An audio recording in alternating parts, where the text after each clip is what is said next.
you, beta. How are you? एकदम ठीक हूँ, आप कैसे हो? Good as ever. Basically very good. By nature very good. By shakal surat very good. So I am good. Till everything else is good. Yeah, we are good.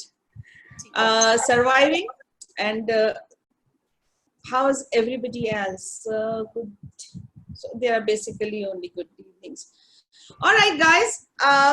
Where is Suparna? Is Suparna here on the forum? Not yet. Not yet.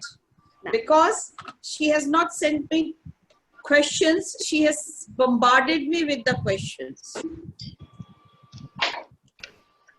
Awesome. Yeah, but where is she? In the sense, let me at least pull out her questions and start answering them.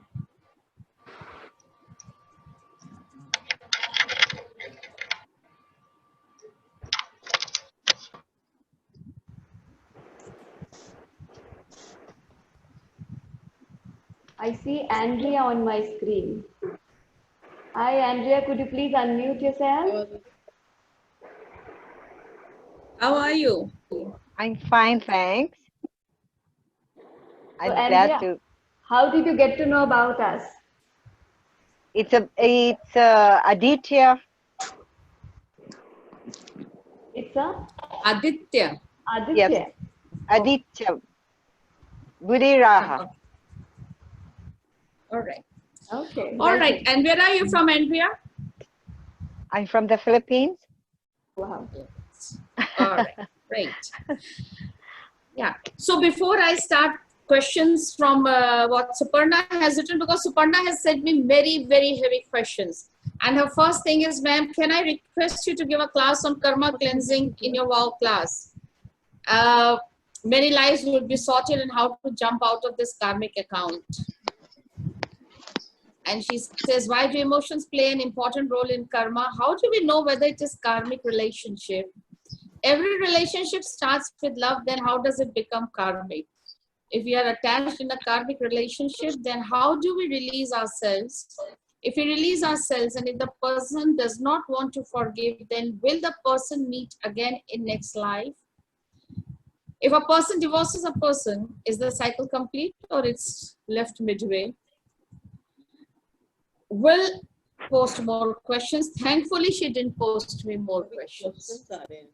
These were all very heavy questions. But before we start that, may I request any of you have any questions? Can you please either speak up, just raise your hand on your this thing. I'll unmute you. Kavita will unmute you and then maybe we can ask the question. So I have Shivani Dubey. Yeah, Shivani. Hello, ma'am. Good evening. Good evening. How are you, Shivani? Yeah, I'm fine. Ma'am, I read a lot of Buddhist literature, and I also am into Buddhism of one kind, which is chanting. You're talking about karma. Now here we have a philosophy, a life philosophy that says that by chanting a lot of daimoku, that's what we call, we expiate the negative karma. Is it somewhere else so that the lifetime? That means, you know, the negative karma is finished off in this lifetime, and we do not inherit the same agony, pain, or suffering in the next lifetime. The thing which we want to escape from in this lifetime, if we don't face it very boldly, we again meet the same thing. It doesn't get expiated. So how far this is true? Is it really true? Shivani, my only question to you is, if completing the karmic cycle was so easy, why would Buddha not chant? Why did he complete one whole life without wife, without the son? He lived in the jungles to find the, what do we call it, the technique, method of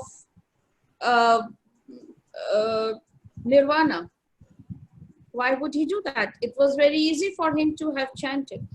However, it does not mean that I'm trying to say is that chanting does not give you any results. I am not saying that, and I'm not against it. But since I do not practice SGI anymore, so I do not know much about it. point is this: any karma that has been accumulated with your lower 3 chakras, which is your solar plexus, which is your sacral and your root chakra, if they have been accumulated from there, then there you have no choice but to only and only work through there.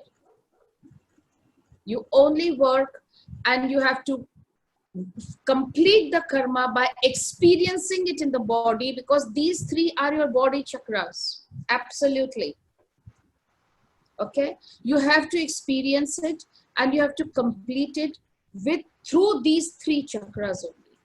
When it comes to heart, when you see what, when we became human beings, we developed heart chakra, we developed throat chakra, we developed third eye and crown chakra. If the issues have come up because of these 4 chakras, then it is possible to complete the cycle of the chakra without experiencing it. Maybe only a wisdom can help me.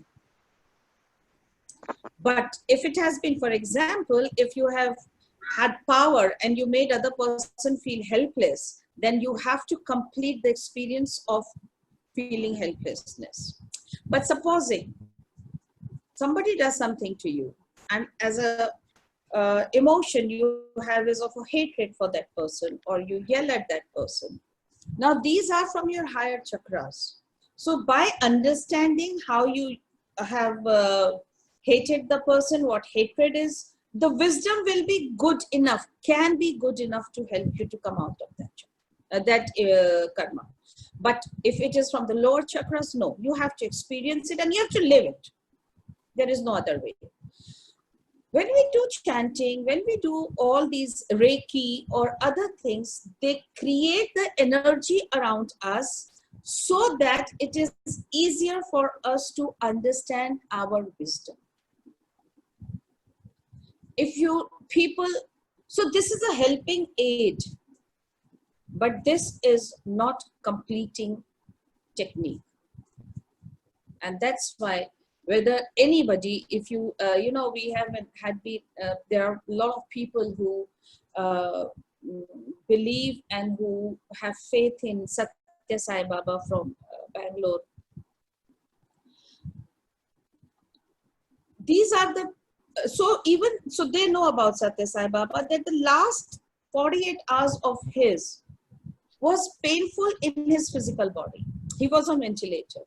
And I personally feel also, everybody believes in it, when your soul is desperate to leave and your doctors don't allow you to leave, that's a very painful situation for the soul. Maybe the body doesn't experience it, doesn't know it. And he lived through those 48 hours, in spite of the fact we all know what high energy he himself was. He has helped, I don't know how many people to complete their karmic cycle. In spite of that, he went through it because it was his choice. He has taken birth in a body. He knows he has a body. He has taken birth and he has to complete that.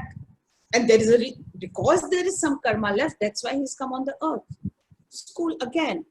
But he decided all the life had no issues. But before leaving, 2 days, 48 hours, he gave it to himself to complete his karma cycle through this body of his. Even he had to go through it. So if people like him, who are icons, who come to take the complete collective consciousness, evolve them, even they go through it. People like Ramakrishna, people like Vivekananda, all these people had complete knowledge of karmas. Still, they died because of the cancer or some other physical thing, because that's how they had to complete their karmic cycle. They used their body. So, with the chanting and all, yes, you create an environment where from where onwards they have their own spiritual wisdom, and they take you to that stage, that place, that space, from where you can now, through wisdom, complete your karmic cycle. That's how it works. Yeah? Okay. Kavita, I think you will have to read the questions because I cannot do two things together. Yeah, so there are some people who had raised their hands, but give me a second. No, on the chat I can see there are 19. Yeah, chat mein to there is some, just greetings and my messages. So there is one question in chat that says, can you please tell something about psychic energies? Who is the person who's asked the question? Come again. Aishwarya. Aishwarya, can you please explain me what do you mean by psychic energies? For you, what does it mean? And then it will be easier for me to explain you about it. Hello, ma'am. Hi. So I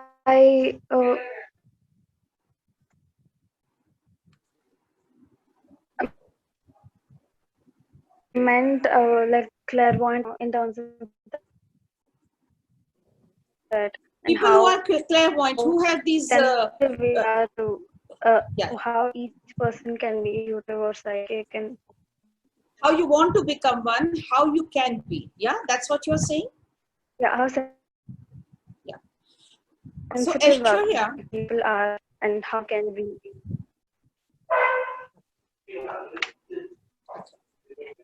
So Aishwarya, whatever we see, whatever clairvoyant or not clairvoyant, whatever we see in our life,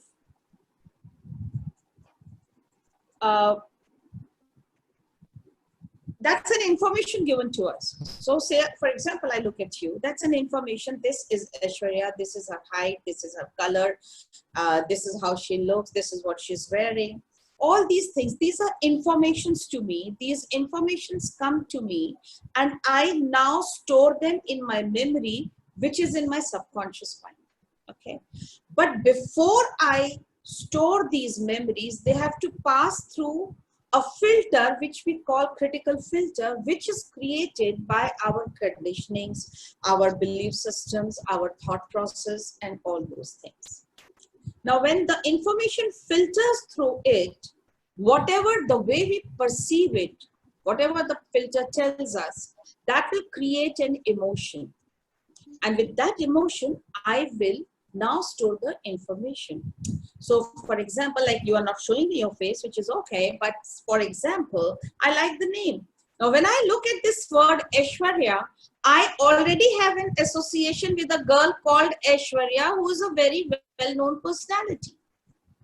Okay. So the moment this information goes in through my filter, where we have a world famous Miss World Aishwarya Rai, that information association, through that information it will filter and it will give me a very pleasant feeling, emotion. So I will now store Aishwarya in my subconscious mind with a very pleasant feeling. Okay, is that clear? The day I will reach to a stage in my life where I start taking any information without the filter, without judging it, whether Aishwarya will be nice, is she fair, is she good looking, does she look like Aishwarya Rai, or any other information. The day I will reach to that stage where I will not let my filter interfere with my emotions, which means now when I will store you or your information, the name Aishwarya, there will not be a pleasant or a pleasant emotion. There will not be any expectation that you would look as beautiful as Aishwarya Rai looks. And I will have no, because there is no expectation, there will be no disappointment when I look at you, whatever you look like, which means none of the emotions are there. And if there are none of the emotions, that is when my critical filter will be very thin.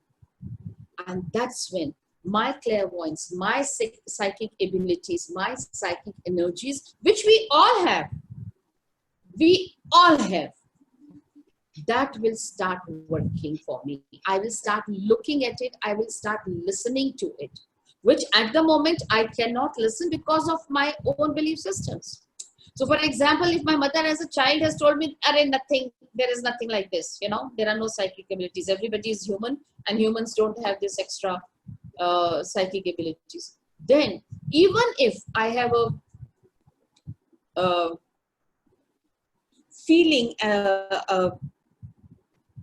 there is an intuitive message for me, I will not listen to it because already there is a filter which says, no, this doesn't happen. And I start ignoring my intuitive ability. And that's how we lose the power of being the psychic energies. So, how to become one? Simple, stop judging others. If you stop judging others, your critical filter will be very, very thin. There will not be any emotions with any information that is given to you. That's what will bring your psychic energies. All right. And the question is how to not judge others. The best way is stop judging yourself. The day you stop judging yourself, I am good, I am bad, I am this, I am that. That is the day when you stop the world, your society when you stop them telling you what you are. That's the time you'll stop judging others. But first you need to judge yourself, stop judging yourself. If you think that you have something which is not good and the other person is telling me that this is not a good thing in me, simply work on it. Where is it coming from? Why is it coming from? And now just surrender. Look at it. Okay, I have this habit. This is not good. This is what I'm going to change.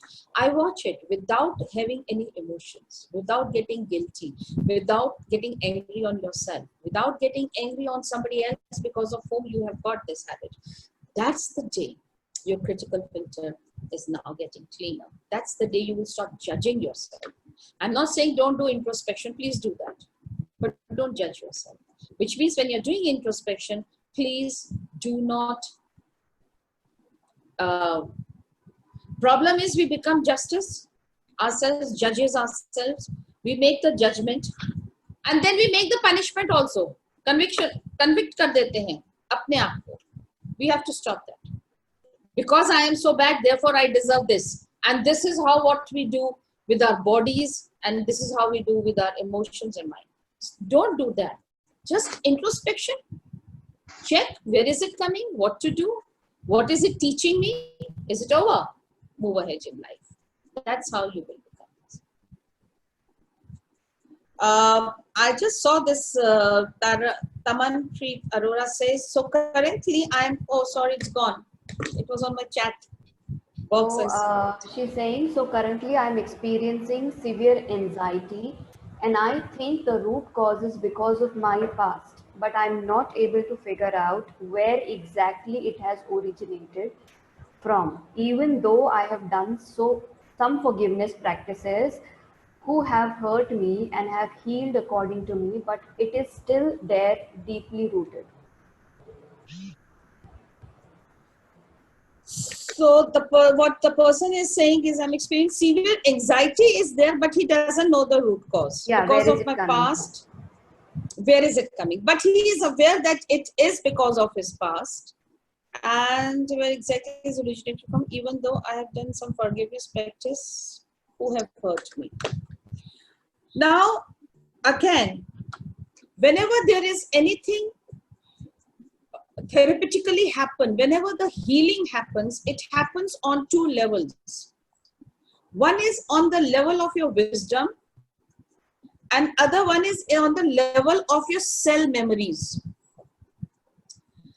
If you have done forgiveness practice with the wisdom, why this person did to me what he did and how did it benefit me.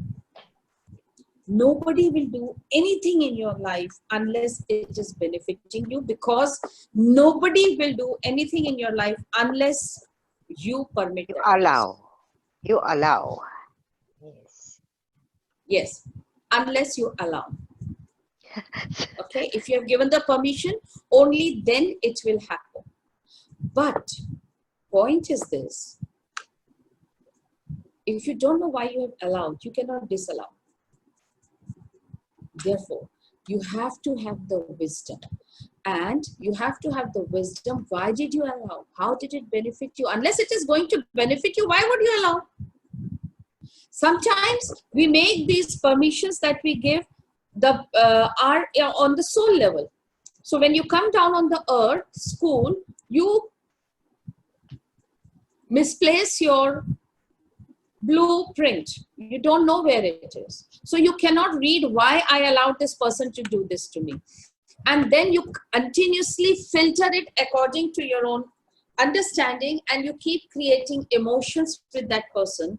And when there are so many emotions in you because of that person, you will never ever be able to forgive that person. Next time the person will come again, the same emotions will come. You spend the whole night say, I forgive, I forgive, I forgive, I do Ho'oponopo. You keep doing the whole night.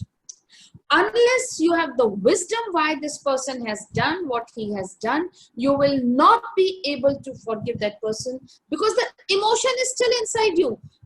It's still in your cell memories. What do you do about it? You have to take them out. And you can only take them out by the understanding why you allowed him, how did it benefit you. Do that, find the reason, and then do the forgiveness. I can understand you have no idea where are you getting it. You do not know from where the anxiety is coming, but it is still there. You said it is deep-rooted. Please take professional help. If you're not being able to do it yourself, at the moment, the universe, the world is full of professionals who are helping you to regress to that moment from where you have picked it up. So please connect with somebody. Go there. We call these people, we call these moments from where you have picked up as inner children. So please work on your inner child. Work it with some therapist. If you can contact Kavita, we do a lot of inner child work, self-help at home. So we meet once in a week, and we pick up every age stage of yours, Ericksonian stages we pick up, and we heal complete all the inner children of yours. It's a beautiful program. You can talk to Kavita, and whenever we start next, I don't know where I'm going to start next batch, because 2 batches are going already and they are handful for me. But whenever we start, yeah, you can join us. But have the wisdom.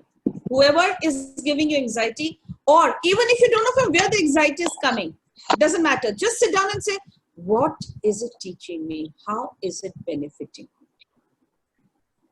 Okay. Sometimes it is the anxiety which helps us to grow in life. So why do you need anxiety to grow? It means there is a folder that you have in your subconscious mind in which anxiety and growth are filed together. We need to separate it.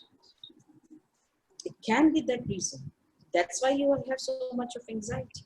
See, people keep saying fear is bad, fear is bad, fear is bad. No. None of the emotion is bad. But if you don't have the fear, have you ever realized what will happen to you when you go and cross the road? You won't even look here and there. Just cross, because there is no fear. So fear is good. Fear is every emotion in our life is there to help us survive. Only problem is when we use an emotion not for the survival, or we move ahead and with that emotion we get attached, or we have a greed for that emotion. We use it more than what we need. The appropriate time is gone. That's when the emotion starts giving us the pain. So look into it. Definitely, this anxiety is giving you the pain now. That's why you have written it over here. So how did this anxiety ever help you? If you remember as a childhood, okay, as a child, I used to get very anxious with my exams. And then I used to put so much of pressure on my studies, and I used to focus and concentrate, will not go out to play. I will, because of the anxiety, I'll only study. And that's how I got such good marks. Now, this anxiety is beneficial to you, but not anymore. So let's let it go. So always find out, where is this benefit coming from? Okay, and how is it benefiting? That's most important. Thank you, ma'am. Thank you so much. You're well. You are welcome. Any other question? Yes, next one is there already. Yeah. In fact, before this, there was some more question, but I will take up the question which is related to this one. Namrata asked, ma'am, Yeah, sometimes... Kavita, you carry on with the question. I'm listening you. I'm just going to put on my AC. Yeah. So carry on. Yeah. Ma'am, sometimes I know I need to forgive someone and I need to let go of the hurt that I'm holding. But even with the knowledge, it's difficult to forgive others. That is a question asked by Namrata. Now, Kavita, just read it again. She said, even though she knows the reason or she knows the benefit. Even though I have done some forgiveness practices, is Tamanpreet, 1 second. Even with the knowledge, it's difficult to forgive. Namrata's question. Namrata,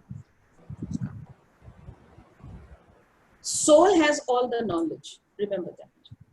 Okay? But it does not have the wisdom. Do you know and understand the difference in knowledge and wisdom? Yeah, or yes or no? Maybe. No.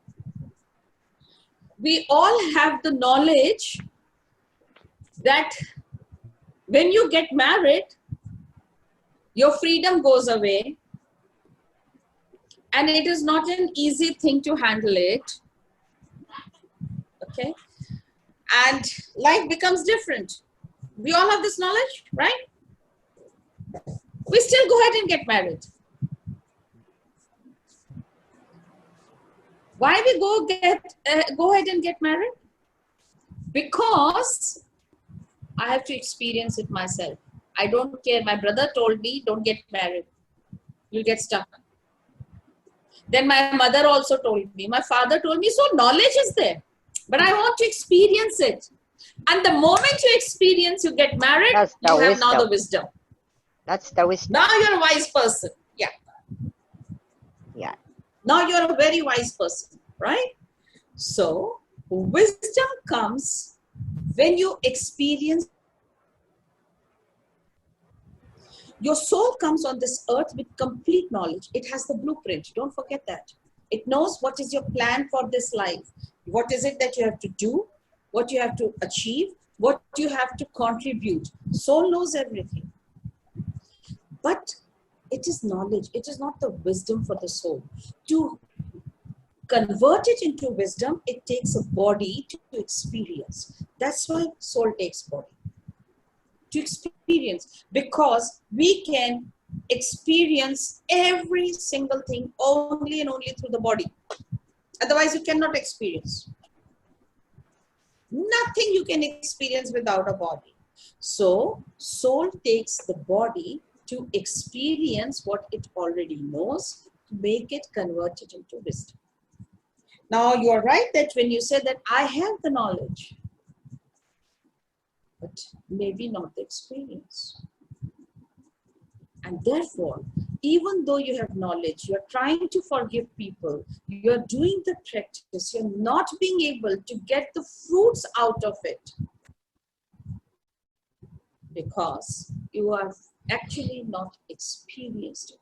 What is karma? Karma is experiencing what you're supposed to learn. That's all. Karma is not a bad thing. Karma is an excellent thing. It completes you. It gives you back your energy, which you have lost somewhere. Okay? So, experience is what is needed now. And to then experience without any emotions, then it will be finished. Then the karmic cycle will be finished. But if you're experiencing it and experiencing is another new emotion is coming, a new karma is created. Completing the karmic cycle, then you are starting a new one. Okay, so when you reach to a stage with the person, whomever you're trying to forgive, where you are when you are forgiving or you're thinking about how he benefited me and you're not experiencing an emotion, that's when karma closes. Okay, so experience it so that your emotions now will stop working. You have learned your lessons with the emotion. And now you're feeling beautiful. Okay? Excuse me, ma'am. I just want, since I'm Kriti this side. This is the first time I'm in a session with you. And I first of all wanted to thank Tamanpreet for bringing up this question about forgiveness and the subsequent questions. So, okay, I understood this thing that you said, to forgive a person, we need to have a certain wisdom. And when there is no emotion attached to that hurt, we finally break the cycle of karma. We do not let the hurt. So when we are breaking, so for the cellular memories to erase because of that hurt, like, if I got hurt from someone, I have certain cellular memories which, which bring on pain when I think about an experience. So now when I release that emotion, at the time when I release the emotion, is that the time when I release the cellular memories also? Not always, sometimes yes. When you experience, so for example, somebody hurt you. How did it make you feel? What was the emotion that came? Supposing the emotion that you felt at that time was helplessness. Okay? Supposing. Yeah. Now, if you have understood why the helplessness came to me, when have I made somebody helpless? Why it was taught to me, and now you understand it and you tell the person, okay, this person has taught me how to experience helplessness. Now that I've experienced it, knowledge has become wisdom. It will take time, but it will go out of your cellular memories. Unless you keep feeling helpless for some other work from somebody else, then the same folder of helplessness will keep activating again and again. But if you have experienced once and you have realized that helplessness is the response I felt, that person did what he wanted to do. My response is to feel helpless. Now when you have understood with that helplessness, how I have experienced benefit. So next time, before you feel helpless, you will be out of the response of helplessness. You will not need to feel helpless in any other matter, because now you have understood how it benefited you. And then you say, okay, I have understood. This is how I took the benefit of helplessness. I have finished my learning. Now whatever I want to learn, I do not want to learn through helplessness, maybe through the knowledge. I will learn it. Maybe I will read a book on it and I will understand. But I don't want to experience it in my body anymore. So that helplessness folder will not be activated again and again and again. And therefore, then it will be easier from your cellular memory for helplessness to go away. It is about your reaction. It is about our responses which give us pain. It is not about what the other person has done. Okay? Yeah. Any other question? Yeah, next question is Manpreet. Usse pehle, Ashna is asking, if we have taken birth to finish the karma or karmic cycle, which we have to experience, then why does changing name according to numerology is given so much of importance?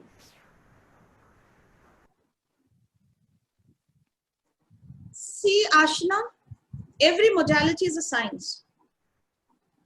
And every modality that comes to us in our awareness has a reason behind it. And every modality will help you healing to a particular amount or a particular energy body. Some of the modalities can heal your aura. Some modalities can heal your, maybe just your, say, your causal body. Some can only heal your astral body. Some are very much in the position to heal your emotions or your mind. So, or there are some modalities which the doctors use as physicians is only for the body. So every modality definitely contributes its own healing. There is a science behind astrology. There is a science behind numerology. But you have to experience the karma yourself. It can help you in getting the wisdom faster or later. That much help, yes, you can get. Maybe a particular energy body can help you. Maybe with a particular name, the person with whom you have to complete your karmic cycle may appear over there. All these things are possible. So every modality has the contribution, but it's the body who has to go through the karmic cycle. That is for sure. Okay. And body's direct connection is with your subconscious mind, where all the memories are along with the emotions. That's it. So the next question is by Manpreet. Ma'am, could you please explain more on karma, good or bad, and how does one work with not generating karma? I think it was a question something like this last time also in our vow, where somebody asked about karma and I explained them what karma is. Karma is nothing but completing your energy. If I hit somebody, I have a lot of my energy which will go to that person because I have anger. My anger emotion will go to her. My hand will touch that person. So my physical energy will go to that person.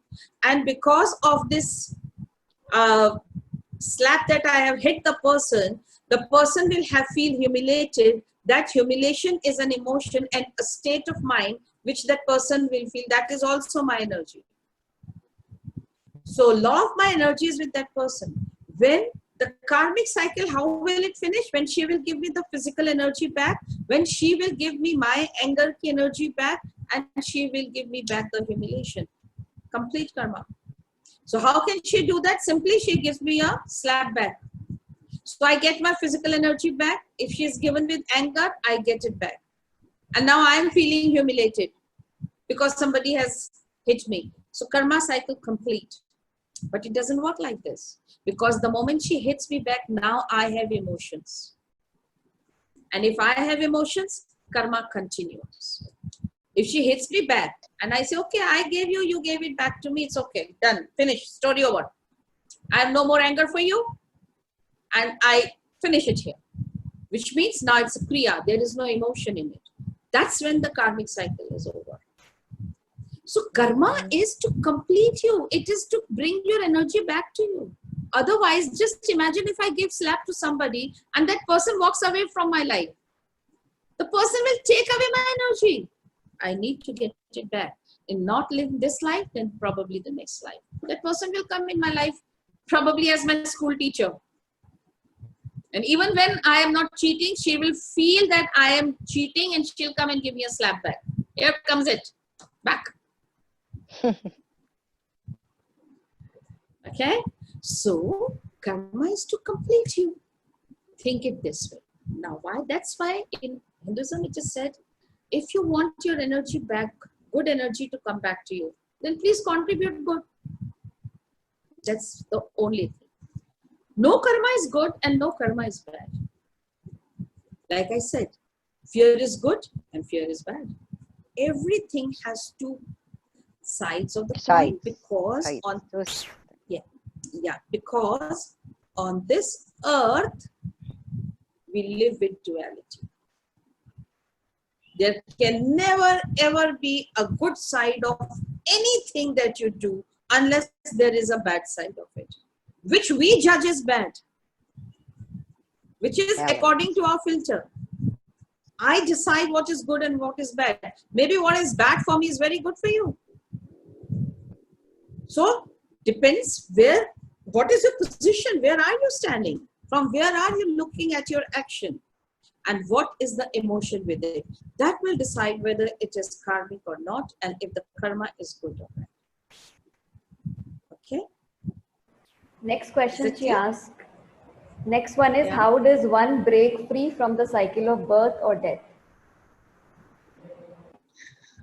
Cycle of birth and death. Why do you want to break free? Life is so beautiful on earth. Why don't you want to come? We all like you. We all want to meet you again. So please don't stop it. How we do it is nirvana. In nirvana, when in any of your cellular memory, there is not a single emotion left, is when you get nirvana.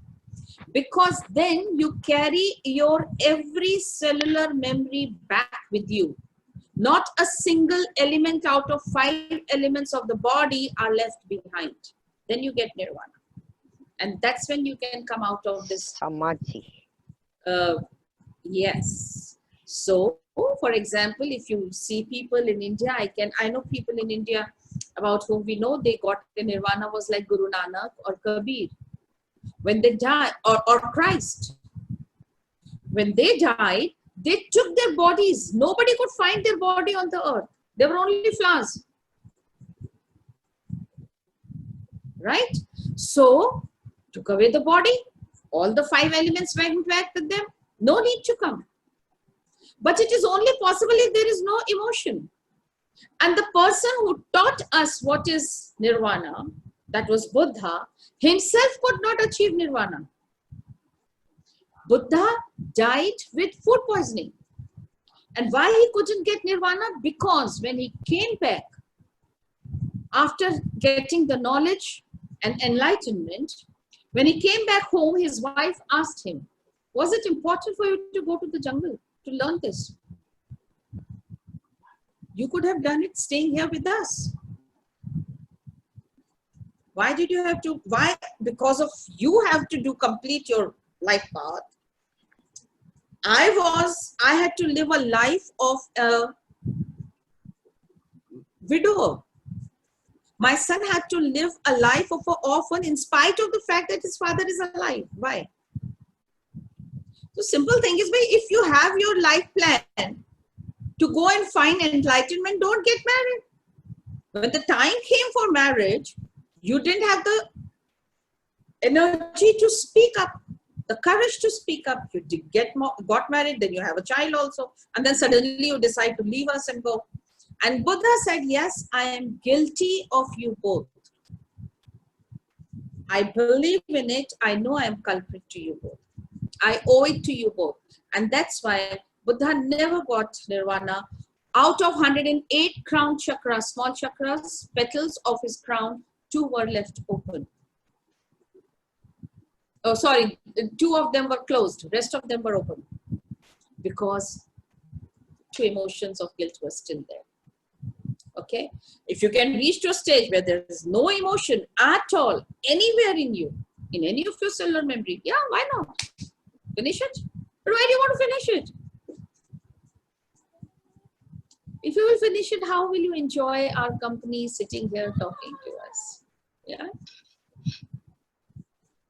Yeah, next. Any other question? Shivani ji is asking, is mental illness a sickness, karma, or a situational consequence? Does it ever not get stigmatized, especially in our country?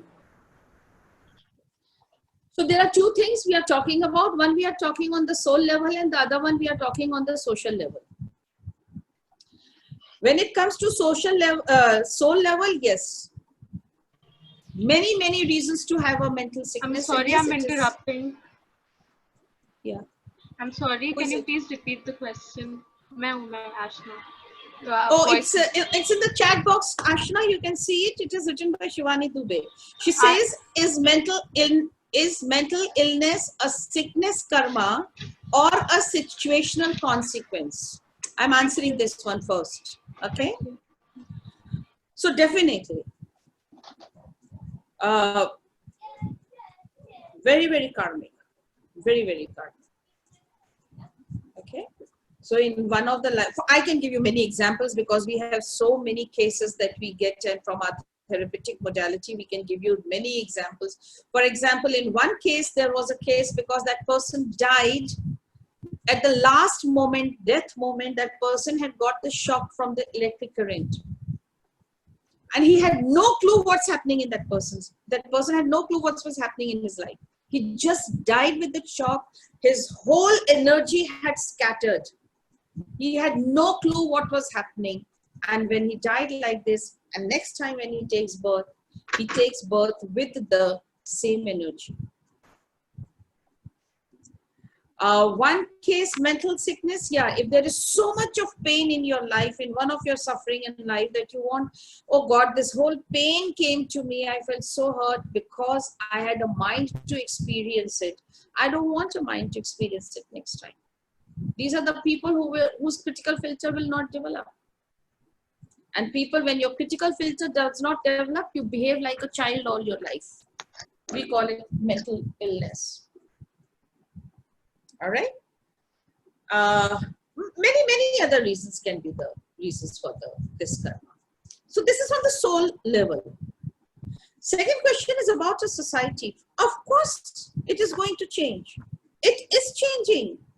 If it was not changing, can you think how many people are we? 60 people sitting here talking about mind and soul.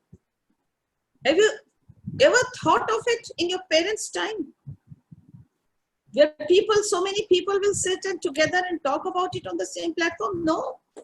I have people here, I know, I can see Tanvi, I can see Ashna.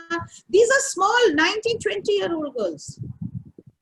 And then, of course, I can see Mohini and I can see other people, 60 plus, 70.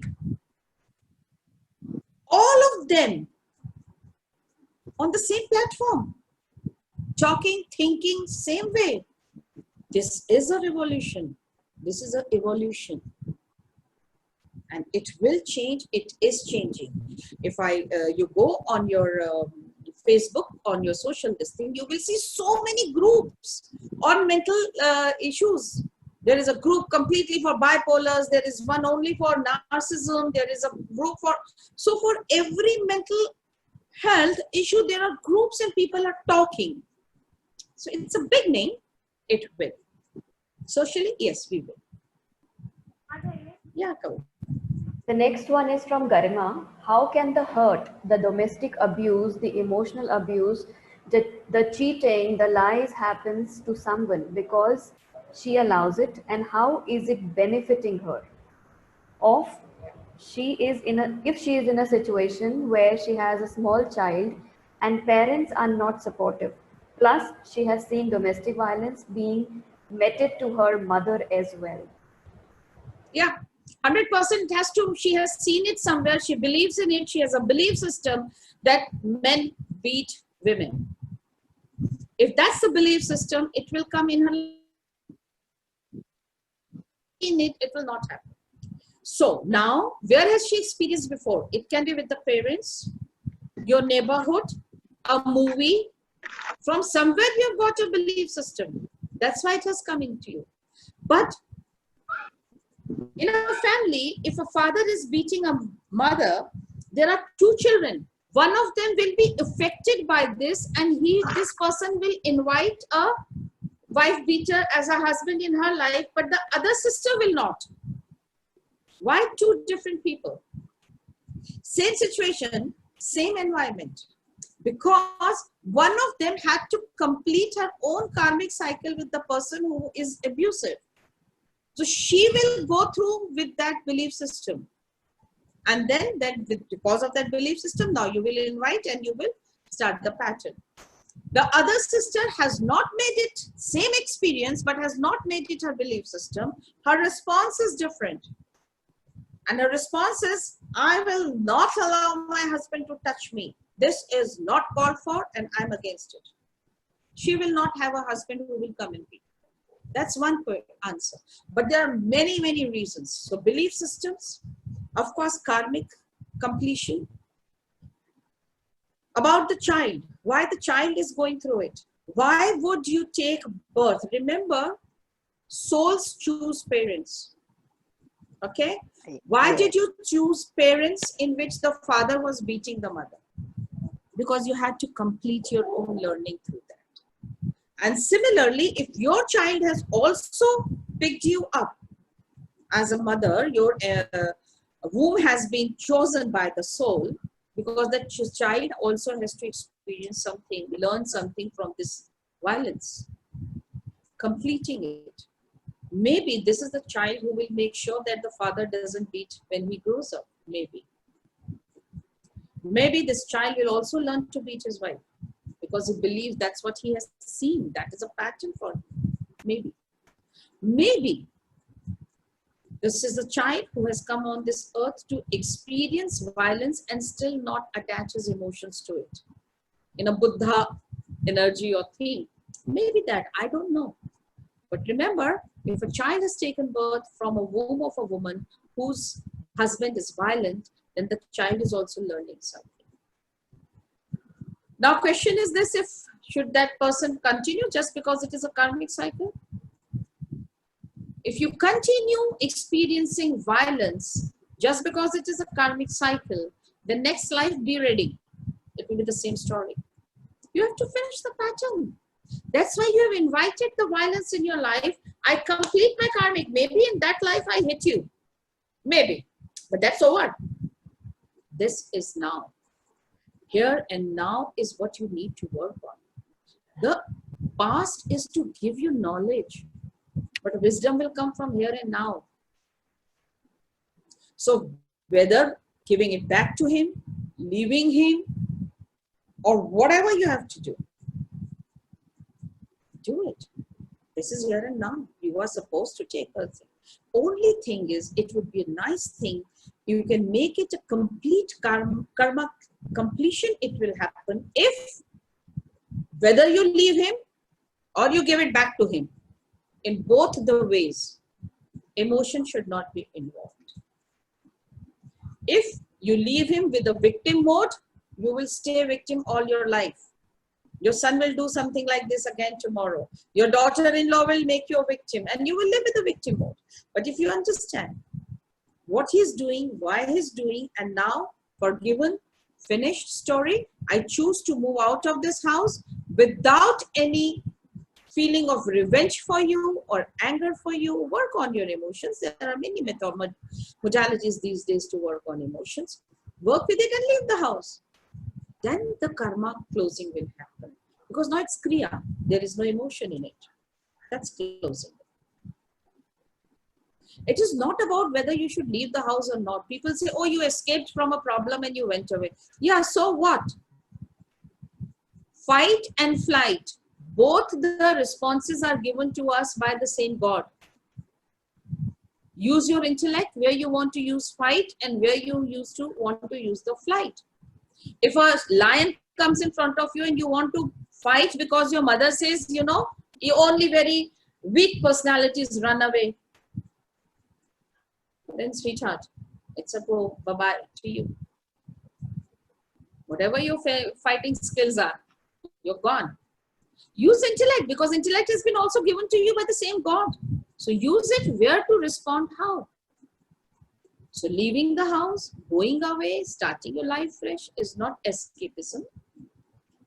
But not have to have the courage to do that is again not an answer or excuse. Please remember, your child is going to be scarred in any ways. People sometimes make your children, you make your kids your best escape route. Many of them, no, because of the child, I don't want to go out and live. Otherwise, I would have gone. Really? So what are you giving to your child? You're giving the child the pattern, the scars, the injuries. Very karmic. Absolutely starting a new karma with your child. 100%. And if you leave the man and you go and you say, no, financially there is an issue, socially there is issue, I have only one thing to suggest to you. Please believe me, your husband does not provide you anything. Sorry, I'm in a webinar. Call you later, okay? I'm Can you please put your mic? Yeah, thank you. All right. So, somebody in the universe, there is somebody sitting there providing you. He will provide you. Koi bhukha nahi sota. Nobody dies out of hunger. Everybody has, if nothing, you have no education, you are useless, you know nothing, no confidence, nothing you have. You still have your hands and legs, physical body. You can still provide for you, yourself and your child. Okay? Have the courage and understand it. Don't create new karmas. That's all I have to say to people who live with the people who have violence in the family. So don't reject it. Don't judge people who have these type of life. Please don't do that. Because the moment you judge others, what a foolish woman she is. Why she isn't moving out? Why she's tolerating this? Why can't she keep quiet? Why can't she give back to him? All these judgments will bring the same violence back in your life. Okay?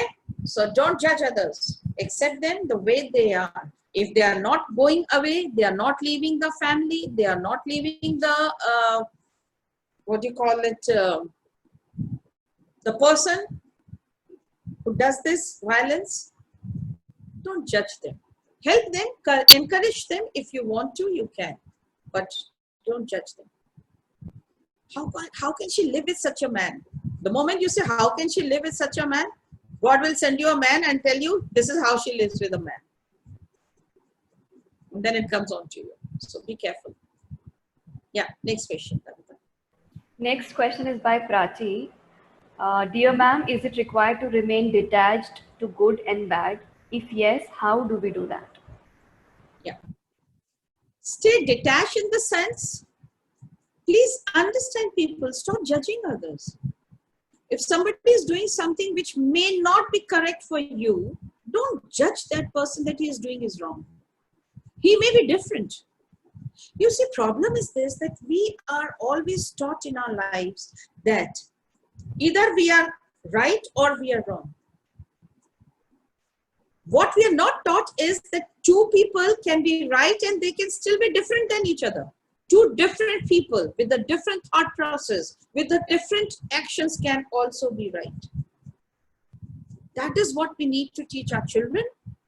So when the child comes to you and he wants to say, for example, he wants to eat pizza and you know he has infection, he can't have it, bad stomach, please tell them that you have a bad stomach, therefore you can't have pizza.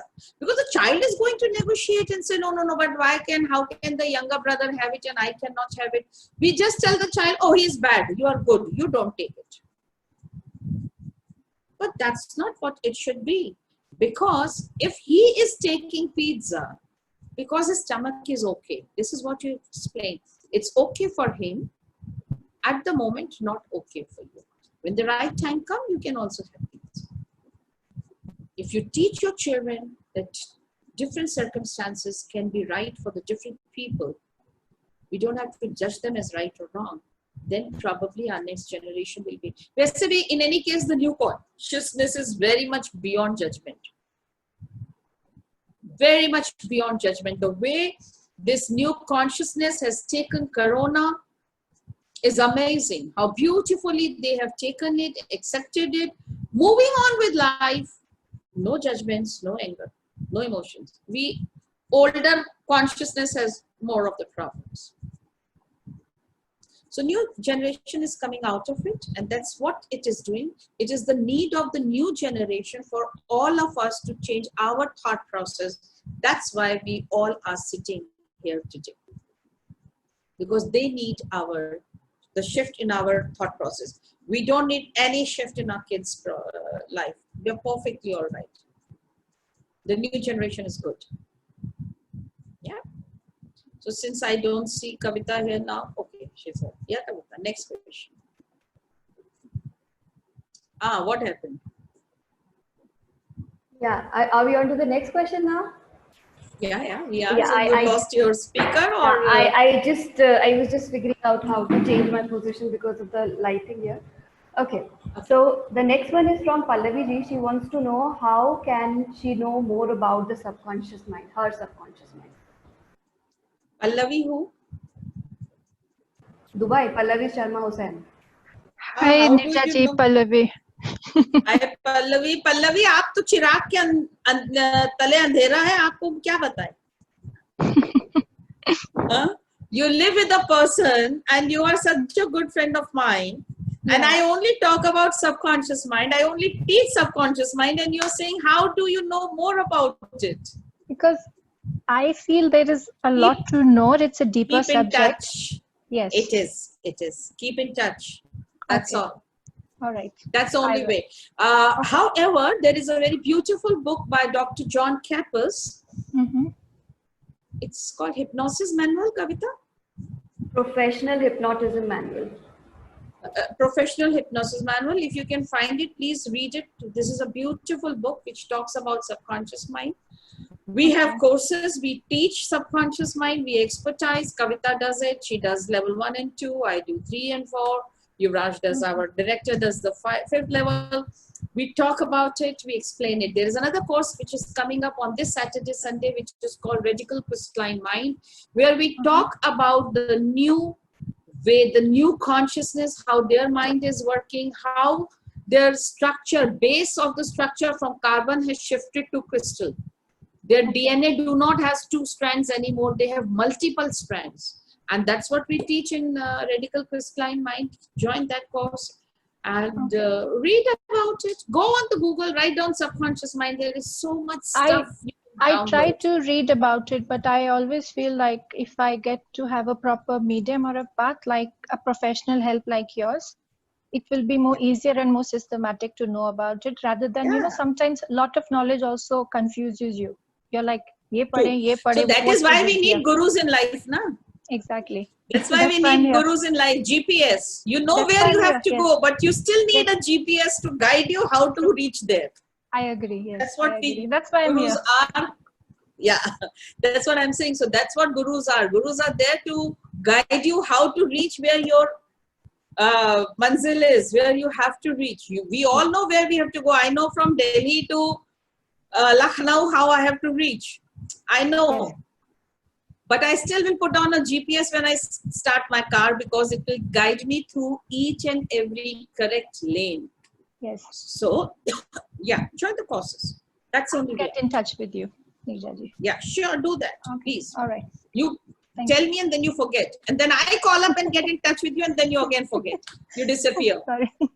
No, this time I promise I won't. So the best way is to get in touch with me. Yes. So this is where Pallavi, this is where I say, everything is available to you on a platter, and if you're not touching it, big time karmic. Yes. Okay. So the right time will come, the wisdom will come. When that wisdom will come, you will eat from that platter. If not, then you, even if somebody serves you everything on your platter, you will not be able to touch it. Yeah, so I'm waiting when you will touch the food from the platter. No, the last conversation we had, I actually thought about it and I was like, she's right. She's actually like coming to think about it. It's right. Like if somebody is giving you something and you don't accept it, that is your fault. That is individual's fault. So yes, I agree to because that, we close our receiving. Because by not receiving, we are completing some experience of ours. That's all. I'm not saying criticizing, I'm not judging. I'm just telling you, if you have not come, even when the food is in the platter, it means there is still something left in you that needs to be experienced to convert the knowledge into wisdom. When that experience will be over, you will be there. Not an issue. I'll be there too, waiting for you. Okay. Any other question? Yeah? No, that's the only one. Thank you so much. Thank you. You're welcome, Pallavi. Pallavi, your flights have started? Yes, it has started. Just did one flight to India, a turnaround, but it's on and off depending on the country's border. Sometimes they open it, sometimes they close it. So it's actually going as per the government. Yeah. Thanks for asking. So still uncertainty. Yes, there is a lot of uncertainty right now. Yeah. Yes. All right. Yeah. Any other questions? Yes. You're welcome, Pallavi. Bobby Kaushal, he asked, ma'am, I want to know about mindfulness and we can practice it, how we can practice it in our life. Mindfulness is nothing. Mindfulness is knowing your mind. That's all. What is knowing your mind? Is your awareness. What we are doing here today is trying to give you people awareness as much possible as I can give without technically explaining you how and what to do. When we teach you people, the programs that we teach, then probably we teach you through, that's the time we teach you the modalities also, the techniques also, we give you the equipment also. At the moment, no, we are not able to give you the equipments, but this is the awareness. The whole story is about awareness. We have to understand that. So last time, I think in WOW only I gave this example that we all understand when electricity, if you touch anything in electricity, it will give you a shock. It will reject you completely and totally. Okay. Now, if you have to do some work with the electricity, what do? Because you know, you are aware that electricity will give you the shock. What you do is you go prepared. So you will wear rubber shoes. Maybe you will take a wood in your hand because you have a knowledge, bad conductor, good conductor. You will make sure you're not wet. All precautions you will take because you have the awareness and the knowledge how electricity is going to work. But, so, maybe with all precautions you go, you still get the shock. You touch the wire. What will happen? Will you not get the shock? You will. Because that's the job of electricity. It will give you the shock. Only thing is that the shock that you will give will have lesser effect. You will be very conscious. Very quickly you will move your hand and the effect will be lesser. You will save. But what happens when a child goes crawling to the place where there is an electricity wire and the child touches it? He has no awareness. So he will touch it the way he's not supposed to touch. And without awareness, without knowledge, it will touch. Will electricity, the child has no awareness. Will electricity give the shock or not? It will. Worst case, because since the child was not prepared, he was not aware, he touched it so badly that the shock killed the child. So, if you have no awareness or knowledge, or lack of knowledge and awareness is absolutely no excuse for karma not to happen. But when you use the same thing with knowledge and awareness, karma's effect, result will be the same. But you will be prepared for it and you will have less pain. For example, supposing somebody comes or Kavita comes to me, she opens my purse and she takes away 500 rupees from there. Somewhere, I have an awareness. In one of the lives, I did this with Kavita.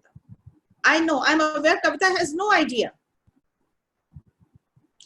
And I am aware that somewhere in some life, I promised her, maybe I was like a, say, a person who she borrowed money from me.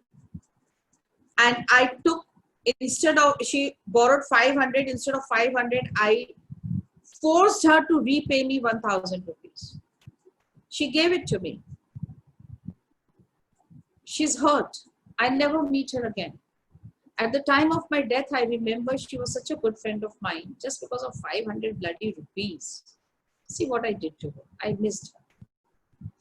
So guilt at the time of death. Definite reason to have karma in the next life. And now in one of, so for example, the therapies are happening or something else is happening or in my meditative mode, I feel that I have seen this scene where I have done this with Kavita. I don't tell her anything. One day she comes, she sees here and there, nobody is looking. She pulls out 500 rupees note from my purse and she goes away. And when I come to the room, I'm aware somebody has taken 500 and nobody else, because nobody else came to my room. It's Kavita. If I have seen this and I understand karmically I'm supposed to return her this money, 100% I will not say anything. I will not feel bad. I will have no emotion in it, and therefore the karma will close. And it will not give me pain. I will never say Kavita betrayed me. I trusted her so much. I'll never say. I will not go and talk to people about it. No emotions. Karma finishes. But supposing I didn't have this awareness and she took away 500 rupees, what will happen to me? All emotions. I will be very upset with her. I will be very angry with her. Maybe, I will curse her or something or other thing will happen. And karma will continue. Mindfulness means being aware. Whatever you are doing, be aware and do it. And then it's okay. There is no harm. Be convinced what you are doing. there will be no karma. And that's what mindfulness means. Be aware. Your mind should be where you are, in here and now. If your mind is in the past, it will give you pain. If your mind is in the future, it will give you anxiety. So best is to stay in here and now. At this moment, Kavita took it. Okay, she took it because this was overdue. No emotions. I'm good. She's good. No more karma. That's what mindfulness is. Yeah, please be aware of what you're doing. Like a mother. Mother never has a karma with the child when the mother scolds the child. Very mindful she is. She will never scold the child out of emotion. She will scold the child out of knowledge, understanding that this is important for the child's future. So karma is not made with the children most of the time, unless you are an abusive mother and you do it out of emotion and not intellect. Okay, that's what mindfulness is. So be aware of what you're doing, that's all. All right, any other question? So, Ma'am, can Neerja, I along ask with a that, question? when we talk about mindfulness, You talk about? Sakshi will I come to you could in a hear while. two voices. Okay. Yeah. So Kavita, you finish your question, Yeah, and whoever was speaking, Sakshi I just don't know, said will be the next question. person. I've seen a hand raised. Yeah. So I was just adding to what you said. Yeah. When we talk about mindfulness practices, then this modality per se, it has certain imaginative techniques in which they have simplified the emotions into negative, positive, and neutral. So whenever it is a negative and positive, they teach you certain practices and bring you back to the neutral. We do it with mind sciences, which you've just explained, but there is another thing which uses imagination basically. So you'll So have when to you find use out. anything else, that is a model, that is an equipment. That's all. Yeah. What I'm explaining you is awareness and knowledge, and how to use the equipment. Yeah, mindfulness. There are many modalities who teaches you mindfulness, and there are many equipments, many of them. There is no end to it. Complete everything, whether it is hypnotherapy, it is NLP, it is mindfulness as a name, mindfulness. Everything is only a model equipment to go there. Just Bring by you the back to knowledge the- also, you can yeah. easily go there. Yeah. To bring you back to the present, which we are trying to explain here. Exactly. Okay. Yeah, Sakshi, you can ask your question. Yeah, thank you so much. Good evening, ma'am. Good evening, Kavita ji. क्या हाल है साक्षी? I'm good, ma'am. मुझे लगा मैं गायब नहीं होंगी इस बार, मैं आपको और परेशान करूंगी. More than well. Complete the karma in this life. I don't want you to come next life with the questions. No, I would love to stick with you actually. Yeah, tell me. Yeah, ma'am. Actually, many times before I got therapy done for my hair. Since the time I remember, I never liked the texture of my hair, and I got a lot of rebounding and stuff like that done. And last time when we did the therapy, Amit did it, of course. So I got to know that it is because of my past karma. So then today, finally, when we did the therapy, and I got to know that it was a curse. Somebody cursed me because I had this. I in one of my life, I was very proud of my beauty and my hair, and somebody cursed me that you will never feel beautiful, even though in this life also, I do feel this thing. And in one of my level 1 also, you even mentioned it, that you need to love yourself. And from there, it came in my mind that why I don't love myself, why it is like that, why don't I feel beautiful from inside. So then it came up that if my hairs are straightened up, I feel confidence and I feel beautiful. And if they are the way they are right now, frizzy and curly, I feel very uncomfortable and don't appreciate my looks. I really feel that I don't look good. So ma'am, today they did it, and it finally we found that it was a curse, and whatever was required, it was being done. So after the therapy, what I felt that because he was not there in that life, so now now I have another bond with Amit, like because he helped me to remove that curse. Now I have another more karmic bond with him. So why I was feeling that, I'm not sure. So I really wanted to ask you that. Why you're feeling karmic bond with him? Is that what you want to understand? Both the things actually. Cursed. One is that why.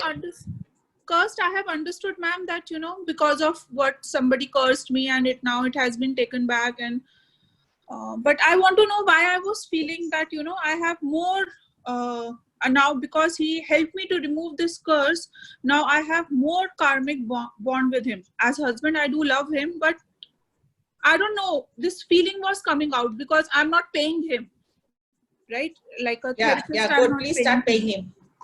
Yeah, please start paying him, because just because you have a therapist in house doesn't mean कि आज मेरे बाल curly क्यों, आज मेरे बाल सीधे क्यों, and you start going for that therapist also.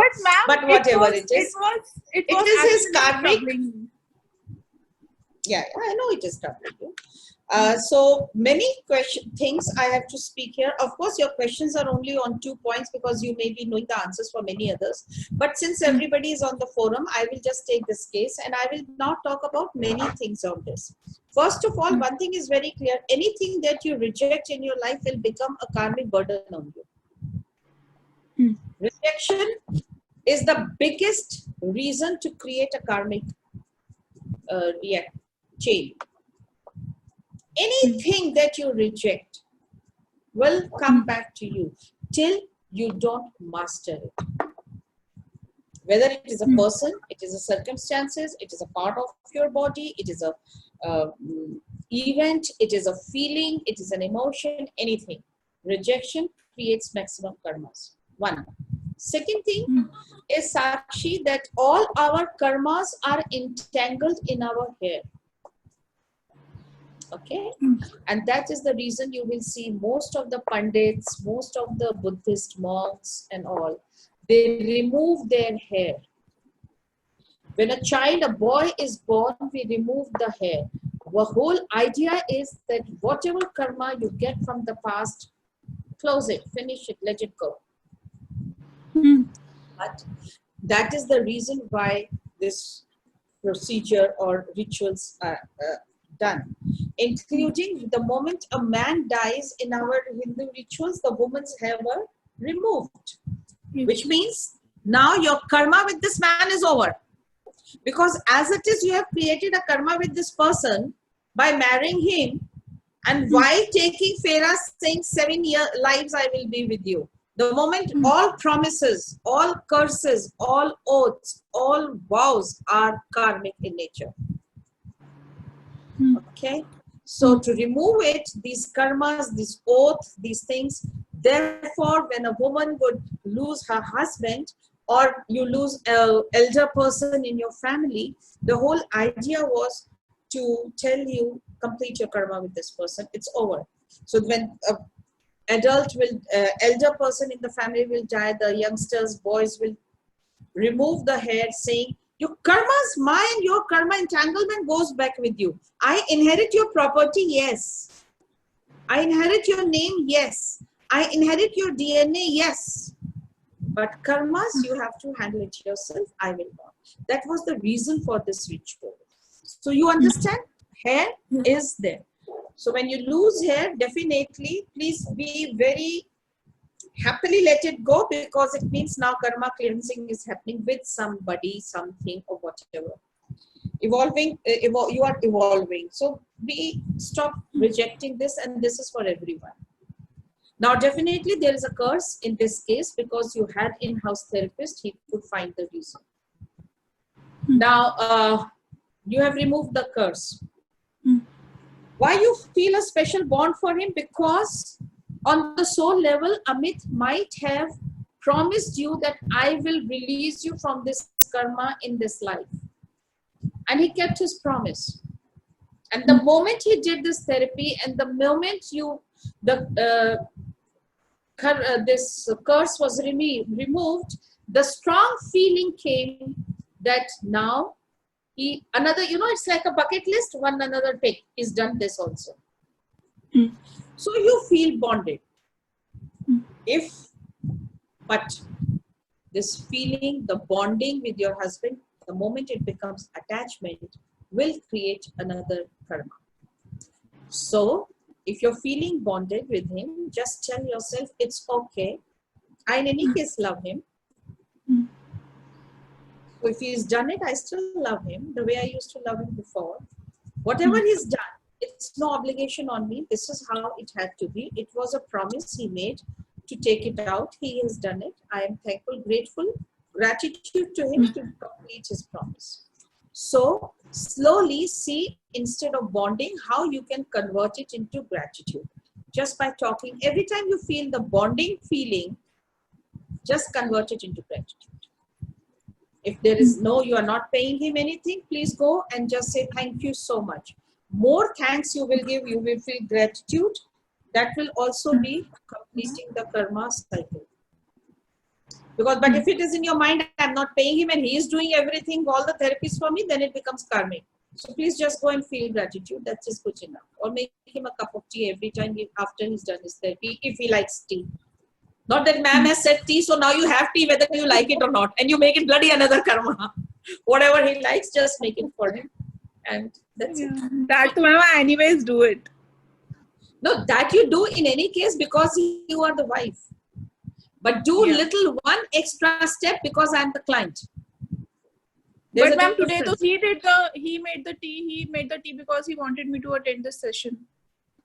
So good. Then after this, please, after the session, you do it. Any other ways, whatever way you can have gratitude, please have gratitude. If nothing else. So ma'am, even one thing was or give him whenever you, just a second, whenever you finish a therapy, give him a glass of water, little sugar, something which is energy exchange. It is the question of thought. It is not what you're giving.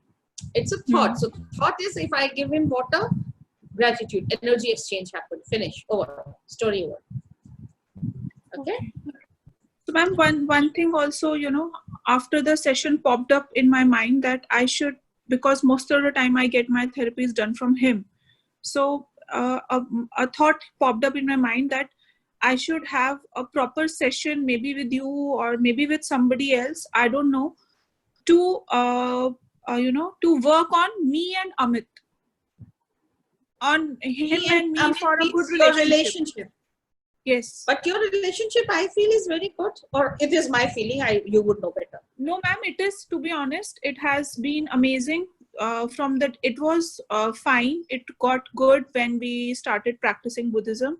But from past 1.5 years, since the time we are in touch with you and with this hypnotherapy, it has drastically changed in an amazing way. I cannot express it in my words. I could feel it, and I can actually, I have a depth of gratitude that, I'm in touch with this therapy thing. So I don't know, ma'am, but this thing has come up that whatever is remaining, whatever is there, still if something is remaining which is not, in which we both are not comfortable or whatever it is, I should just get it over. We'll do lacing with you. Whenever next we get the time online, I will do lacing with you, in lacing is a beautiful Teso technique in which we do all the lives together. So if you have lived since before Earth, we go, your birth before Earth, even when you were not on the Earth planet, from there, whenever, the very first time you and Amit came in touch with each other, from there till date, all the lives we will see, and then they are all the realities. Wherever there is karma or there is any issue, that all is collab.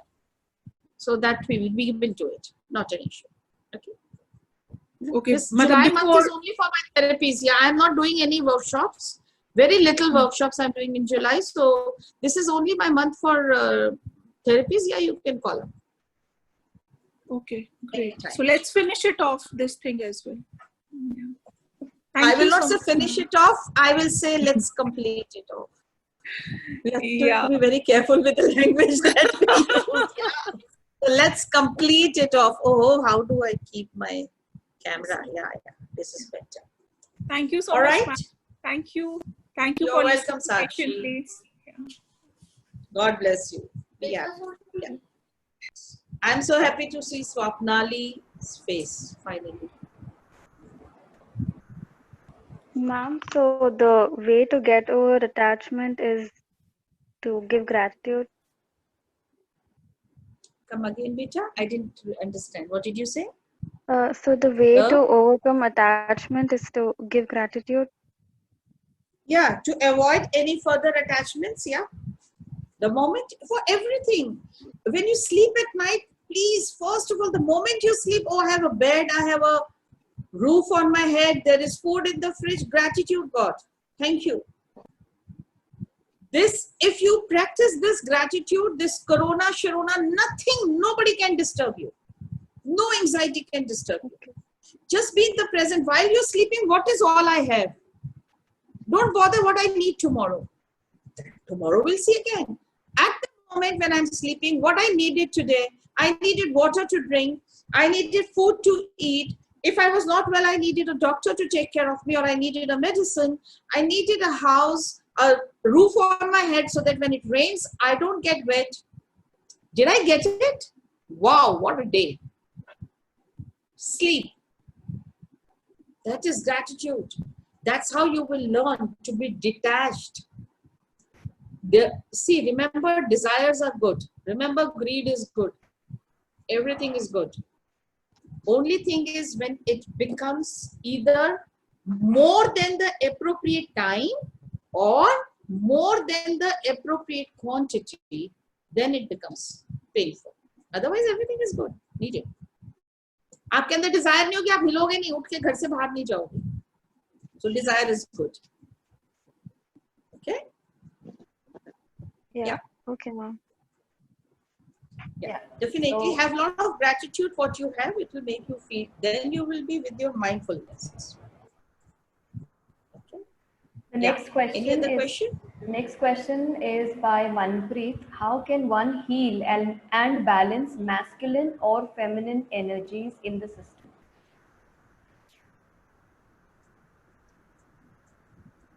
For this, first important thing is Manpreet to know why it got disbalanced. When it got disbalanced. How this disbalancing is helping you. How did it benefit you? That is the most important thing. If you know that, then it will be easier for us to balance it. So, for example,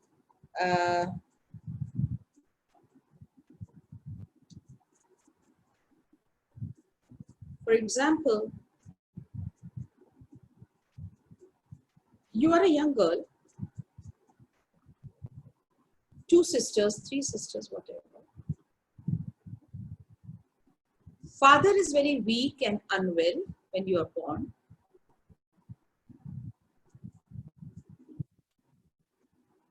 Now, somebody needs to take care of the family.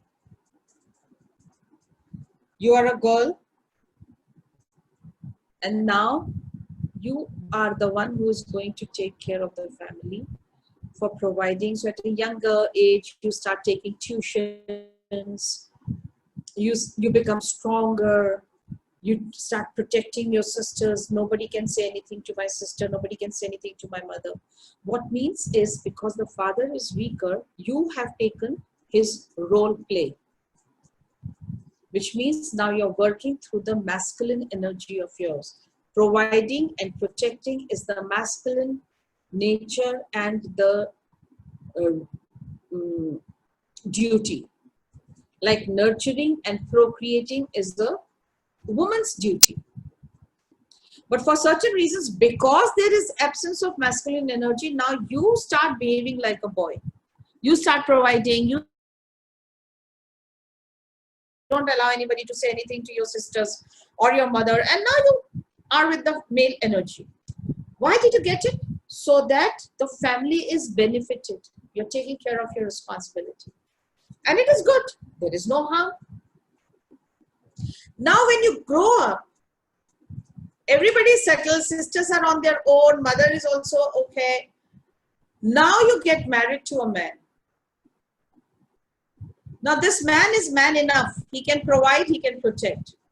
But you enter the house with the masculine energy because that's how you lived all your life.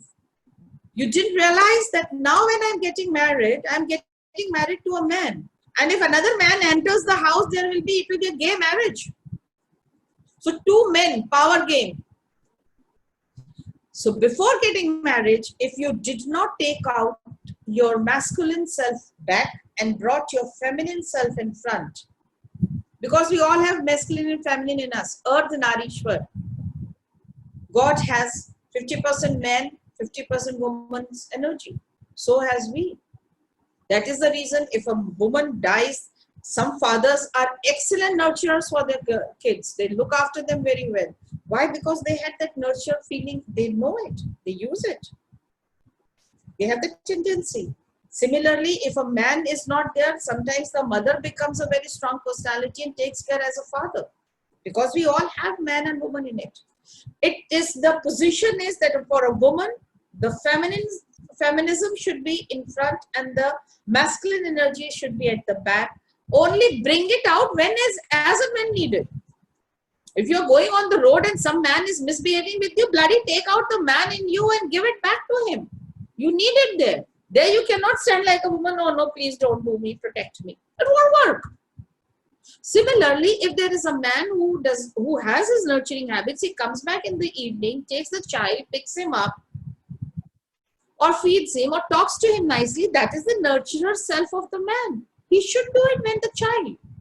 But he can't do it with his boss. Sir, no, sir, please, sir. No, everything should be done appropriately at the appropriate place. All right?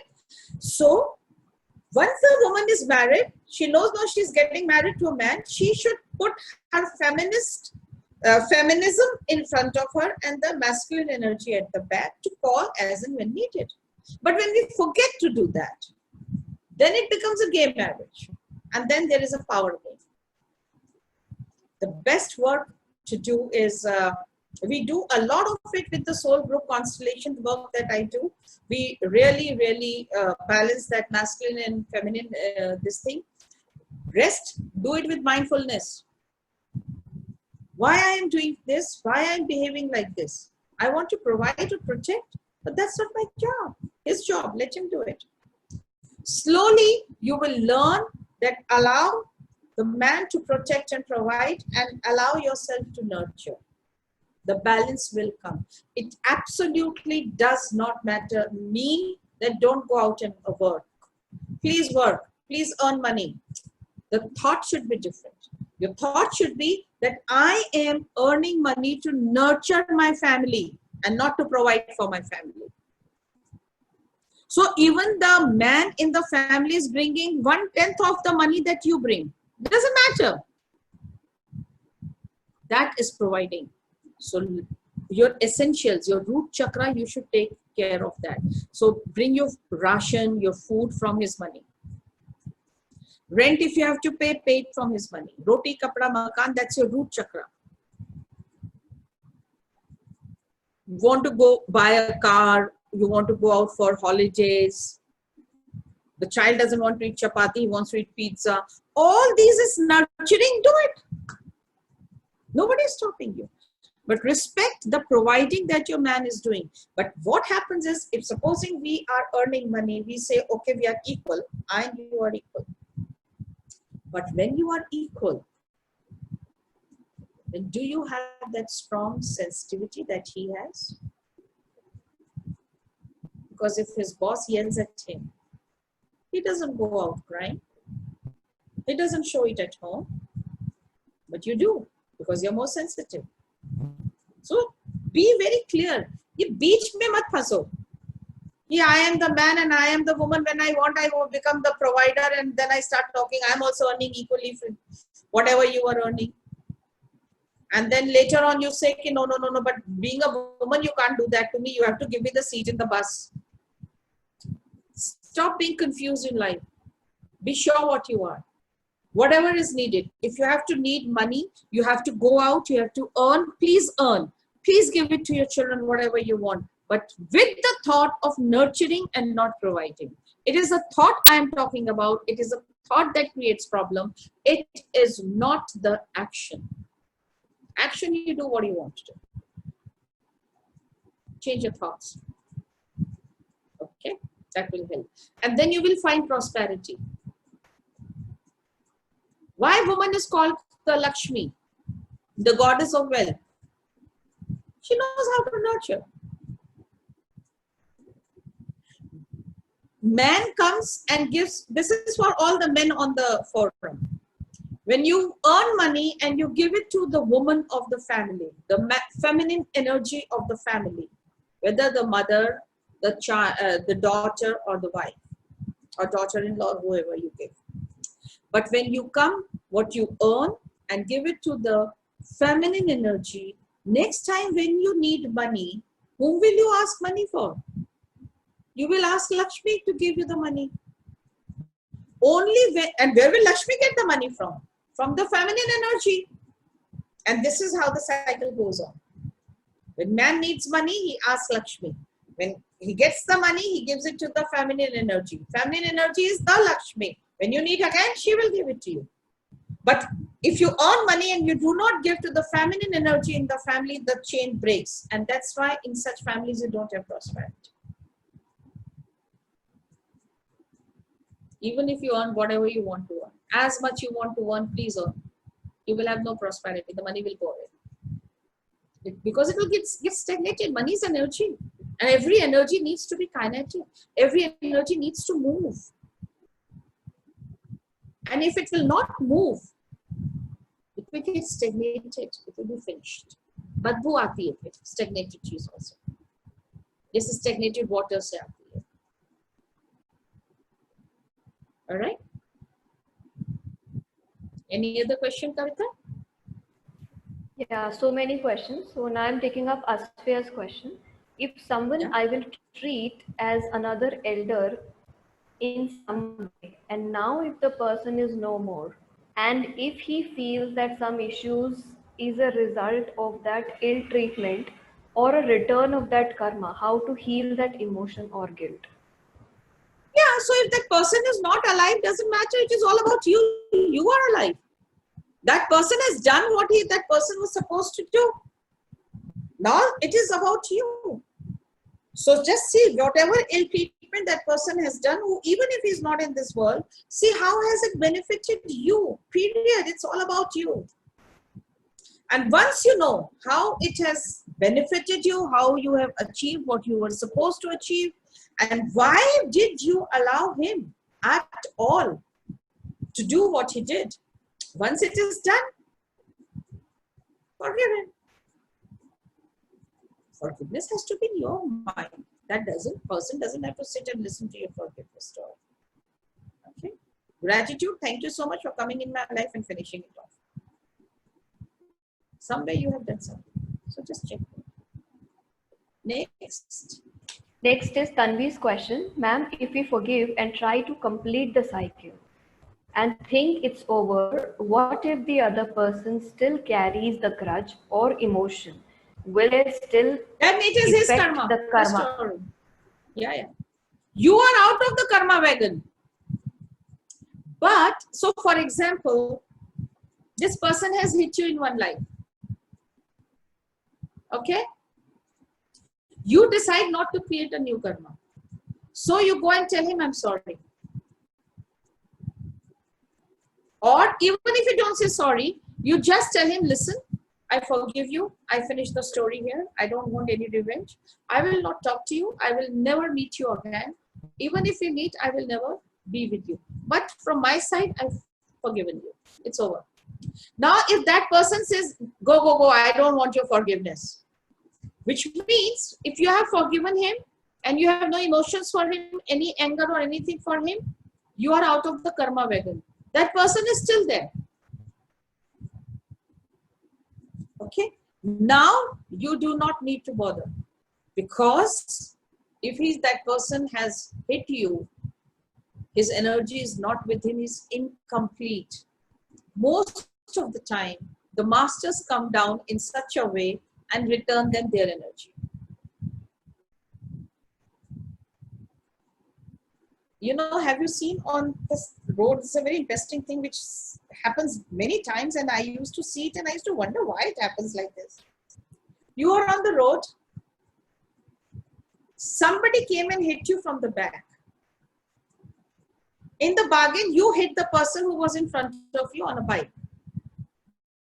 Now this Babu will get down without listening and asking you what happened. He will open your car, pull you out and give you 2 slaps. And by the time you realize what has happened, he will yell at you, start his bike and go away. And you're standing there with the slap. What is it? Why? I didn't even say anything to you. Yeah, but the master had to come and give this energy back to you because you gave it to somebody else in some other life.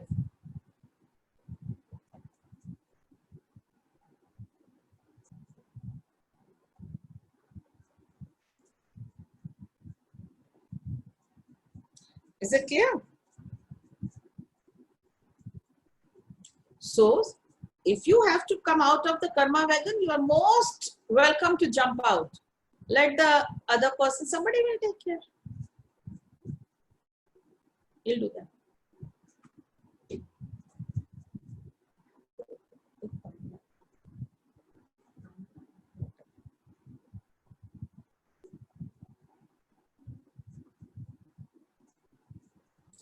Okay. Any other question, Kavita? Yes. Yeah. So Ghosh asks, if our karmic cycles are related to others, then we have to suffer or experience others' karma and continue this cycle throughout our life. And if not completed, then continue for more births. How do we get out of this cycle? How can we attain nirvana? So just now, I think I've already answered this question. You have all the choices of jumping out of the karma wagon. You can, just by not attaching your emotion to it. Look at it, understand, okay, if I have done ever anything, and this is a closing of karma, good, I finish it. I complete it today. But if it is generating a new karma, I choose to be out of the wagon. His story. The master will come, sort him out. You don't have to. Okay.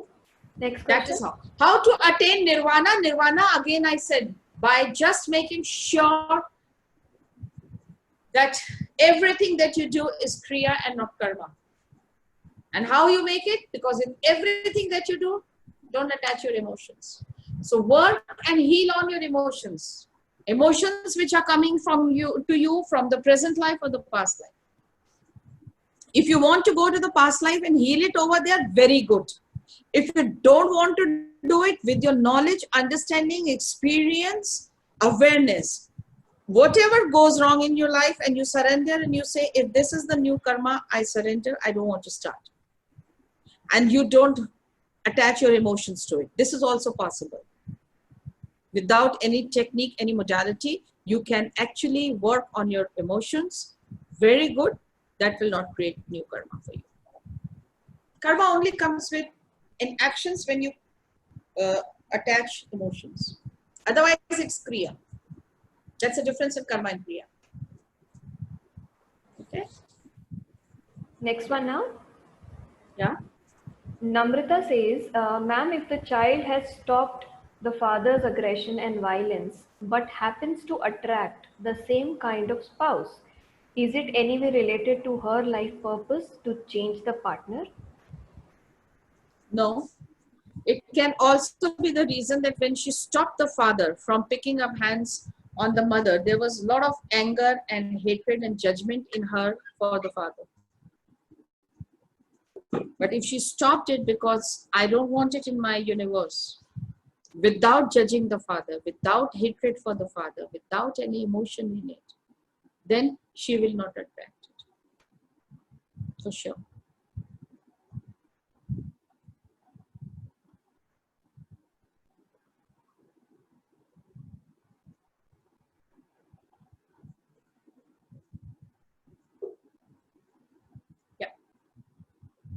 Next one now. Yeah, Namrata, by the way, leaving the spouse without emotions can never create a new karma. But living with him with emotions or leaving him with emotions, both the things can create karma. In fact, marriages are the biggest karmic cycle completions. Biggest. Marriages and your children. In fact, marriages may you still have a option of leaving a marriage.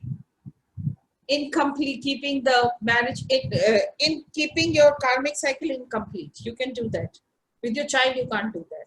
If the same thing, whatever reason you have left your marriage and then you have a child also doing the same thing, then be very sure this is a life you have taken to complete this karmic cycle.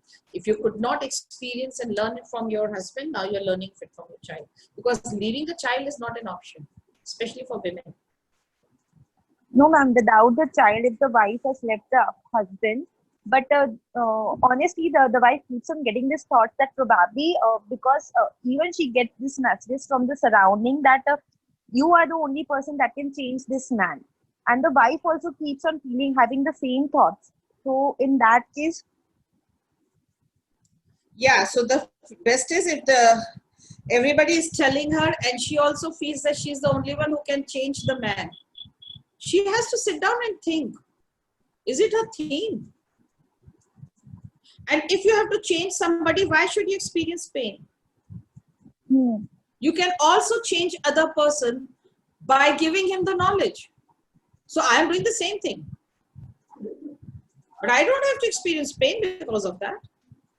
And if she does it, then she all has to do is tell herself, I release myself from the obligation of bringing shift in this person's life. All right? Okay. You can do that. You can definitely complete your learnings through knowledge without experiencing pain. Experiencing pain is a choice. That's why even yesterday I was in a live show, some happening on the Facebook, where I said, suffering, S-U-F-F-E-R, suffering of English is a choice we make by the responses we give. You can simply make it Hindi ka safar. Same thing. By choosing not to respond with pain. See, we are all of us are on the earth school, right? And we all have come here to complete our learnings. Earth school is exactly like a school I and you have gone. When you are in a primary section or in your kindergarten, your mother goes and leaves you at the school so that in this school now you will do your learning. The school teachers teach everyone the same. A, B, C, D, 1, 2, 3, CAT, CAT, BAT, BAT. It is a choice of the child. There are some kids who will be attached with the mother, keep on crying the whole day in the school and learn nothing. There are kids, by choice, they will make friends with the teacher. They will make friends with the learning. They will say, okay, mom, evening we get attached again. At the moment, I am in my school. In my present, I am in school. And the same subject, the same curriculum, the other child will learn very happily. It's a choice. How you want to learn your questions, learnings. This is a school. Earth is a school. Anuja, have you had a haircut or what? Yes, ma'am. Yeah, looking nice. Looking so Thank different. you.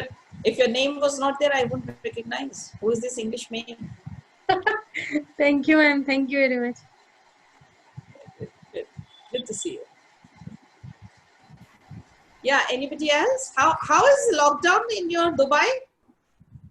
As strong as we have in India? Ma'am, now it's normal. Only you have to wear mask and that's it. Now even gloves are not required. The social distancing is there. Yeah. It is. Sorry, ma'am. Yeah. So slowly the lockdown is coming out. Yeah. All right. Anybody else? Any questions, Kavita? Yeah, there were Priyansi. Are we done? Yeah, 1 second. Priyansi, are you there? Yes, ma'am. Yeah. Yeah, Yeah, please, Priyansi. please send the questions to me. I lost all the data because I got disconnected. Send all the questions to me here. I also got disconnected in between, so I've Interesting. lost all the questions. I don't have any of Oh, them right now. then who may have it? Miss Neerja, can you copy and paste it? But then I know this is pointless to Shivani ji. कहाँ पे है? Where is it? Ma'am, in the chat. In the Chat chat. box. How do we In the send chat it? box. Yeah, one Dr. second. Kavita, how do I send it? I have all the Just copy questions, and paste it in my chat box or in the everyone side thing. Okay. So I'll know which ones I have to ask. Okay. What was the last Okay. question? In the Anyone meantime, let me remembers? see. Vijay I can see. So the one I can see is Smith Srivastav says, ma'am, please, after the questions are answered, talk more about lacing, Sakshi and Namit equation to complete the karma. At what level this is taught in hypnotherapy? Smith, no, not in hypnotherapy. This is a Tasso technology method, this thing. We learn it over there in Tasso. This is where we do not have to see all your lives. Like, you know how Buddha got enlightenment? He saw 144 lives of his while he was in forest. And from every life, he completed one learning of his. And these lives of his are called Jatak Kathain. You can find it on Google if you want to. So every life gives you wisdom. Every life gives you a learning, which he completed, and that's how he got enlightenment. In this, what we do is we go with, so if you have an issue with one person, then we see all your lives with that person in the same sitting, and we heal all the lives then and there. That is how lacing is done. Okay. So I now have the questions. Can we first answer Vijay's question? Yeah. Yeah, the question is excellent sessions. Is there any reference that says Buddha did not get nirvana? If there is any, please share. Thank you. Yeah, we all know, no? He died and under a tree. He had food poison. That's how we know that he didn't get the nirvana. For nirvana, ascension is important. You have to take all the body. So Buddha's body was found. All the rituals were done for Buddha. That's how there is this thing about Buddha, that he did not get the nirvana. But he had such high energies because he has learned, his frequency was very high. And that's when, after his death, his energy was so strong, it was most of it, so out of 108, 2 were karmas and rest 106 of them were kriya. So when you die, your kriya part goes up, your karma part stays down. It doesn't go to the higher self, back to the soul, to the oneness. So maximum 98% of his, maybe 99%, maths अपने आप देख लेना, 108 में से 106 क्या होता है, whatever it is, that much part was kriya which went up and got back to the oneness. Only little part of it was left down. And because it was such a strong and heavy and beautiful energy, it was all energy of kriya, it went to the soul back and it did not come back. And now it got together into the complete soul. And whoever takes birth as a soul has a little part of Buddha in them. And that's why we say we all have a Buddha in us. We come with little energy of his, because it got mixed up in the complete oneness thing. Okay. So that's why there is Buddha in all of us. And yeah, I know one case I know which our director did, where this person definitely regressed to a Buddha life. And a lot of things he spoke and told us, a lot of it. So yeah, that is our reference point. Yeah, next question. Sugandh, she says, lately I have been feeling internal happiness whenever I sit to meditate. Just close my eyes and I find myself connected to power, and there is nothing, just a broad smile on my face, bursting in joy and bliss. What does it mean? Simply, Sugandh, you have worked so much on yourself, and when you work so much, all the memories in your subconscious mind which had a lot of heavy emotions are now healed. Now, whenever, what is meditation? You know, meditation is going into your own subconscious mind. Now, when you go in your subconscious mind, there are no heavy files. There are no difficult emotions that you need to heal. What will you feel? You will feel peaceful. You will feel good. You will feel nice. So, remember who is your subconscious mind? Is your God.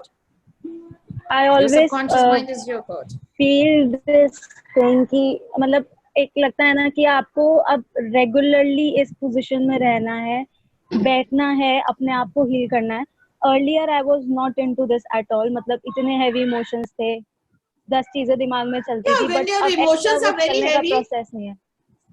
Yeah, when your emotions are very heavy, painful, who wants to go to that place and open the folders? So that is why people with very heavy emotions, depressions, problems, they can't meditate. And then we keep forcing them. You have a problem. Okay. New word, meditate. Meditation means you go into your subconscious mind. Your subconscious mind's strength is 6,000 times more than your conscious mind. And when you meditate, if there is a trauma, there is pain in your life, you experience the same pain 6,000 times more. It's bad to meditate at that time. One should not. First, heal your subconscious mind, make it neater, cleaner, and then go and meditate. You would enjoy. That's what you're doing. So enjoy your life. Good. You're welcome.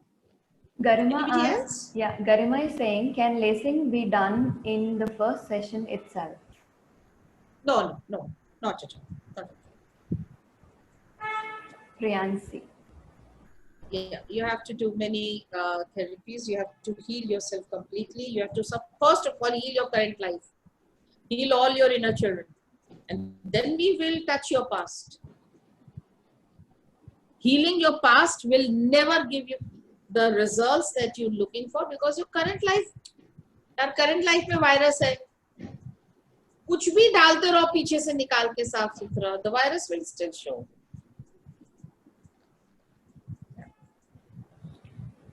So the next question is Priyansi's, what is love in terms of opposite gender? There are so many loose-ended definitions attached to it today.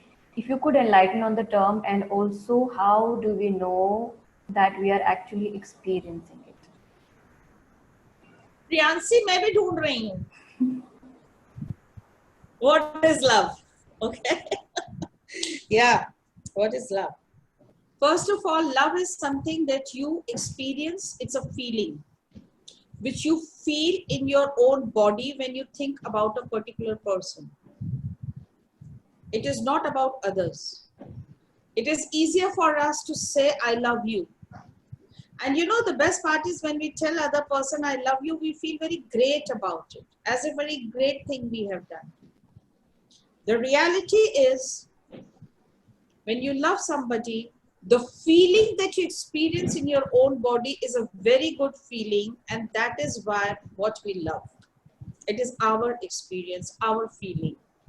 But this is how we say I love you. All right? So, just a feeling. Till this feeling has no expectations and no attachments. Expectations of a result the way I want it. Till then it is love. But the moment you have love for somebody and you feel and you want the love to come back to you and to come back to you in a particular way, my way, that becomes attachment. It's no more a love. Then it is attachment. So I love you. And I love the feeling. I love the feeling when I give you chocolate and the expressions that you get. I love it. Now my expectation, after some time, expectation is you also bring chocolate for me. The other person may not feel giving the chocolate the same way as he is feeling good by getting it. He may feel doing something else and feel that type of happiness. But we always judge others with me. If I can give you chocolate, why can't you get me a chocolate? He doesn't want. He wants to buy you a rose. He doesn't want to give you chocolate. But our expectation is that he expresses his love the same way. When there is expectation, there is a result that you're looking for. Karmanyeva dhikaraste. Love is also karma. Do it without expectation. Then it is love. Otherwise, it is business. So be very careful. Are you doing business or you are doing love? Are you in love? That is very important for you to understand. Okay? How you feel when you give, when you contribute. If you feel good, you are in love. But if you want the other person to contribute also, even if little bit, not your way anyway, then there is expectation. There is no love. The love, that is why, because Radha never ever had expectation that Krishna will come back and marry me. Never.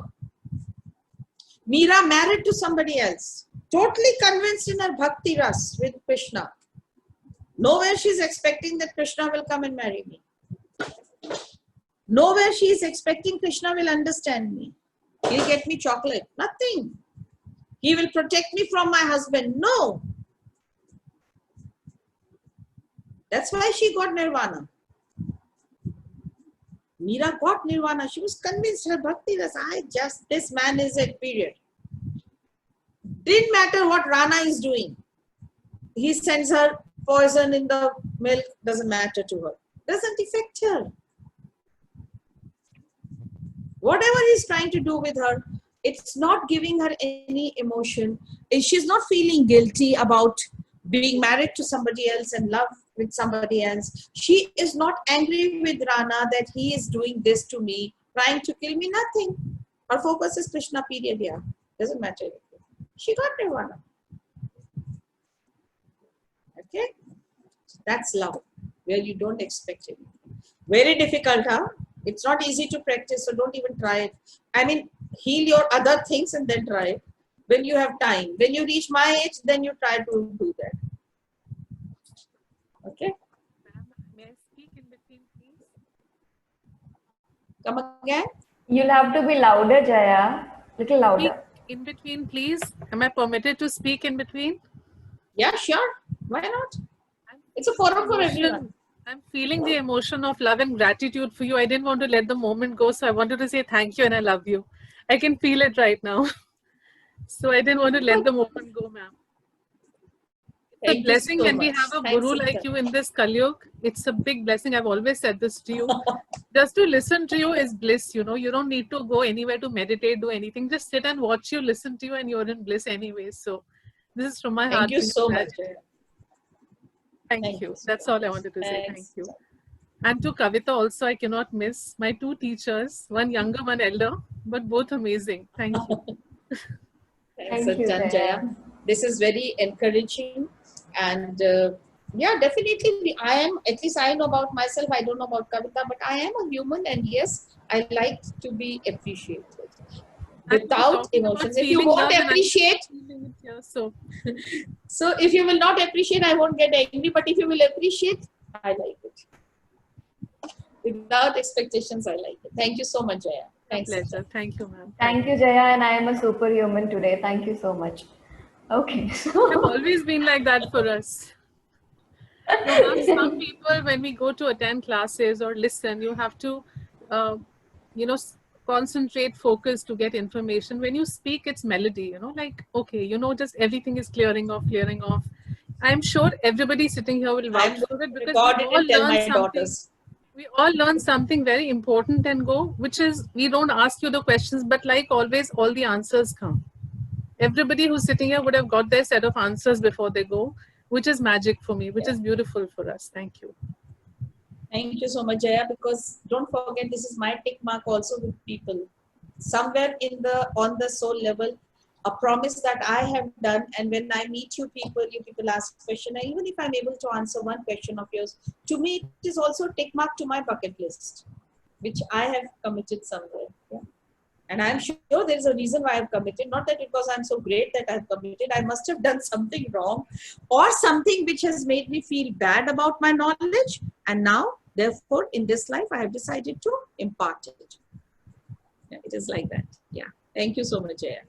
Any other questions, Kavita? Maria wants to say something. Yeah, Maria. Let's see you. Where is she now? Here, Maria? Okay. I guess Next. she raised her hand and moved. Yeah, maybe. Okay, so next Yeah, is... I can see her.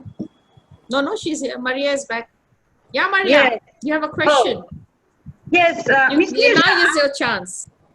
Yes, thank you so much. Actually, now when I waited and I was listening to the conversation, I'm not sure if it's actually the right time for the question, but if Kavita picked it up, I said like, okay. I just needed your guidance about something. One of my friends, she was talking to me about, she wants to come for a hypnotherapy. And she said the issue is, I did not take the case yet properly. Her issue is when she was small, like 4 or 5 years old, her father was he was like a military man, very good. But when it comes as a father, he was extremely violent, beating her mom kind of almost to death with blood and all of this. So this trauma, she has a daughter now, but she's not married. I didn't go into details what happened with the husband. She said, Maria, I am alive, but I'm not living the life because that fear, for example, if I go in a relationship, everything is fine. The moment I have to live in the same house with that man, these memories about the father and all of this is coming. And she wants to come for a hypnotherapy. Now, because I didn't take the case yet, I don't know. I was thinking with this one, that age, the approach, I will know better when I take the case. But it will be maybe first, there should be the trauma related, most probably if there is the fear of, being, like treated the same way. I'm curious. Just do her inner child work, Maria. Just do her inner child. Yeah, I was thinking to do inner child work. Then maybe I will see how it will go. Maybe some hypnodrama, and then I will maybe go back and do age regression with all the time when she felt, for example, in danger. It depends what she will answer. But I was thinking, start with the inner child, and maybe hypnodrama depends how it will go. And then because if you behavior, it's no. Yeah, so Maria, if you feel that there is so much of fear that the child will not be able to handle, then do the hypnodrama first and then do inner child. But if you think she will be able to take care of the inner child, then do the inner child first. I understand. I will, thank you so much, because I was thinking the same, because most of the time these situations, she is not going into relationship. It could be related with passive aggressive behavior, but not in her situation, no. It's more about the trauma and the fear. No, it's not. It's a fear. It's a fear. Yeah. It's not PAB. It's not PAB. So it's better. I will talk to her, obviously. So either hypnodrama and inner child, either inner child hypnodrama, depends. But I will see maybe if it's too much of a fear, shall I do 1 to 2 sessions of circle therapy? Or it depends. Or on what therapy? The circle therapy to remove the, the circle therapy. Yeah, I think if you do the work with the fear in the hypnodrama, that should be good enough. Okay, thank you so much. Then I will. If not, but I don't think if she can talk to you about it, it means she doesn't need circle therapy. Yeah. Because thank you so much. Yeah, I had the same, but because it's something. And any other issues? Connect with Kavita on the mentors group. Thank you so much. My apologies for bringing this here, but no, it's okay. Thank you so much. Because see, every I question has a reason. Yeah, and Miss Neerja, this resistance I had to start with the hypnotherapy. Now, when I started, it's like a snowball. I'm overloaded in a nice way, and I'm so happy. When you said during the refresher, just go with the flow. Because rule is a rule, but when you follow, it makes miracles. Yeah. So because rule is there, a structure is given to you. Yeah. Second, but you are nobody to heal anybody. We are nobody to do any therapy. Universe takes care. It is a relationship between the universe and the God and that client. We are only a channel. Absolutely. Absolutely. Yeah. Thank you so much. The flow will be there. Yeah. Thank you so much. welcome. God bless you. Thanks a lot. Thank you so much. Anybody else? Any questions, Kavita? Many questions. Next one is Anuja. Have you taken this one up? What is Kriya? Nick is in the group. I didn't see him. Okay. Hi, No, Nick. Where are you? I said there are many questions. Oh, sorry. I thought Nick is asking. Next one is Anuja's. What is Kriya? Yeah. Any action that we do and we do not have any emotion in it. It is only a gratitude. That is called Kriya. So when you don't become Karta, then it is Kriya. Where you are not the doer, you are only an observer. Everything is happening by you. So, for example, I was just telling Maria, when the therapy is happening, we are watching, observing. It doesn't mean that we don't use our techniques, we do. But the moment you start thinking, I am the one who is doing the therapy, then the I comes, then you become a doer, then you're not observer. So, use your technique and watch the client being healed and thank gratitude to universe that this client has healed. I have not done anything. Then it is Kriya. Okay? So when I teach also in level 4, I keep teaching you this example when there is a butcher. If the butcher comes home and gets upset with God that what the work you have given me, I have to kill animals just to take care of my kids. This is karma. There is guilt, there is anger, there is complaint. This is disappointment. But if he comes and tells God, thank you so much, whatever you work me, you make me do to take care of my children, thank you. If you think this is the best thing for me, then thank you. Now this is Kriya. He has not added any emotions. You're welcome, Anuja. So now is Mohini ma'am's and 1 plus 70. I don't know the name. Both of them have a question. I fail to meditate. Can you help? Mohini says, I fail to meditate. Why do you need to meditate is my question. Just because everybody else meditates? If you are in peace with your conscious mind, you don't need to go to your subconscious mind to find peace. Meditation is you go and meet your God. My question was, no, I didn't write I failed to meditate. My thing was that I'm fine, but still I cannot meditate. But there are no emotions inside, but I can't meditate. Perfect. That's fine. You don't need to because. Yeah. So 1 plus 70. Because consciously you are at the same stage that people when they meditate and go in subconscious mind where they are. So you don't need. Okay. Thank you. Yeah. So the next one was I fail to meditate. Can you help is from 1 plus 70. Here. Ma'am, could you please unmute yourself and tell us your name? I'm Vibha Brahmwar. So this is the Vibha. Hello, ma'am. Yes, Vibha. It's been a wonderful session. Thank you so much. I'm glad you liked it. Yeah, actually, I have. Thank you so much, ma'am. I'm really grateful. I have a friend who is now 84 years old, and she has joined some society for meditation. And repeatedly, she asks me to also get into it, or rather, she says that I should be meditating, which is going to help me find my higher self.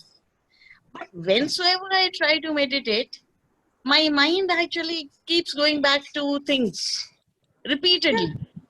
And I really all your folders are in your subconscious mind. So the moment you meditate, what is meditation? Meditation is breaking your critical filter and entering your subconscious mind. And if there are folders which has anything which is very important and which needs to be healed, those folders will open immediately.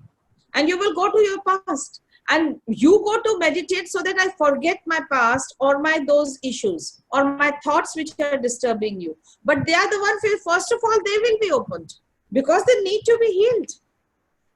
So in subconscious mind, when you go, as I said, 6,000 times more powerful, same emotions. First you have to heal. Those emotions, you have to work on it. You have to understand it. You have to have your wisdom. You have to complete your experience with it. And then you can now move in your meditation. So far, like I was telling Mohini, if you consciously has no pain, you don't need to go to your subconscious mind. Yeah. When we go to subconscious, that's what happens when you go to the mandir. What happens? You go into your subconscious mind only, because there is so much of shore, there is avaz, there is the smell, the light, everything. So many message units, it breaks your critical filter and you enter your subconscious mind and you feel I am getting peace because I am sitting in the temple. But the reality is that you get peace because you're in your subconscious mind, which you can do at home also. That's why it's difficult for you to meditate. First, clean that place where you have to go. Okay. Yeah. And so if there is so much of cluttering, who wants to go there? Simple. And how do I heal myself then? How do I How do heal you those? heal? How do I heal those folders? Emotions. Yeah. See, Vibha, my problem is, if I will suggest you something, I remember that question of yours, which stops me from suggesting you something. Come and do this course that I'm doing on 2 days, which is called Radical Crystalline Mind. It's comparatively cheaper, not very expensive course. It is for 2 days, 3 hours both the days. And then you do the next level of it. It is called ERI. These 2 levels itself will bring big time shift to you. Big time shift in your life. And you have come on this earth to heal your past life so that you can be evolved in this life. That is the reason why you are in touch with us all the time. Could I please have a link to those sessions? Kavita, will you please work? So, Vibha ma'am, you are in our group. We keep sharing. Abhi, I'll share the link again. No worries. Okay. Thank you so much. Okay. And thank you, ma'am. It was lovely hearing you. Welcome, Vibha. Vibha ji, thank I'm you so for glad you could come here. She has also written a Glad. beautiful long testimony. I will share it in our personal group after the class. बहुत बड़ा सा They लिखा have है. sent it to Neerja, ma'am, also. अच्छा, ठीक है जी. Actually, I'm using Zoom for the first time, so I didn't know how to go about it. But finally, I got my kids' help and got it done. Nice. Thank you. Thank you so much, Vibha. Thanks. Rolly ma'am. Thank you. Thank you, Neerja. I didn't know मैंने मंदिर जाना भी बंद कर दिया. इसका reason ये हो सकता है. I don't go to any mandirs anymore. Yeah, because you don't need to. Why do you need to go to mandir? Why do we need? So that we can go to our subconscious mind. Whether it is mandir or it is a church, everywhere you go, you will see there are so many of message units are there. You go to the church, there is a bell. You see their glasses, they're beautifully made, colors are there. All these message units goes there. And then when you sit there, you are in your own subconscious mind. You get the peace because that is what you are. Your subconscious mind is what you are. That's all. So your conscious mind is what you want to show to people. When what you are, and that is exactly what you want to show people, that's when your subconscious and conscious mind is one, and that's when you connect with the superconscious mind like this. There is no critical filter in between. And then you don't need to go to anywhere. Sitting here, you are with your superconsciousness. Congratulations, Rolly. Good. Yeah, Rolly ma'am. Good evening, ma'am. I would like Good to evening, Rolly. ask you something. Ma'am, if you remember, I asked a question a few weeks ago in Healing Hand that I was having immense pain in my right back, and there was a burning sensation below my left side in my abdomen.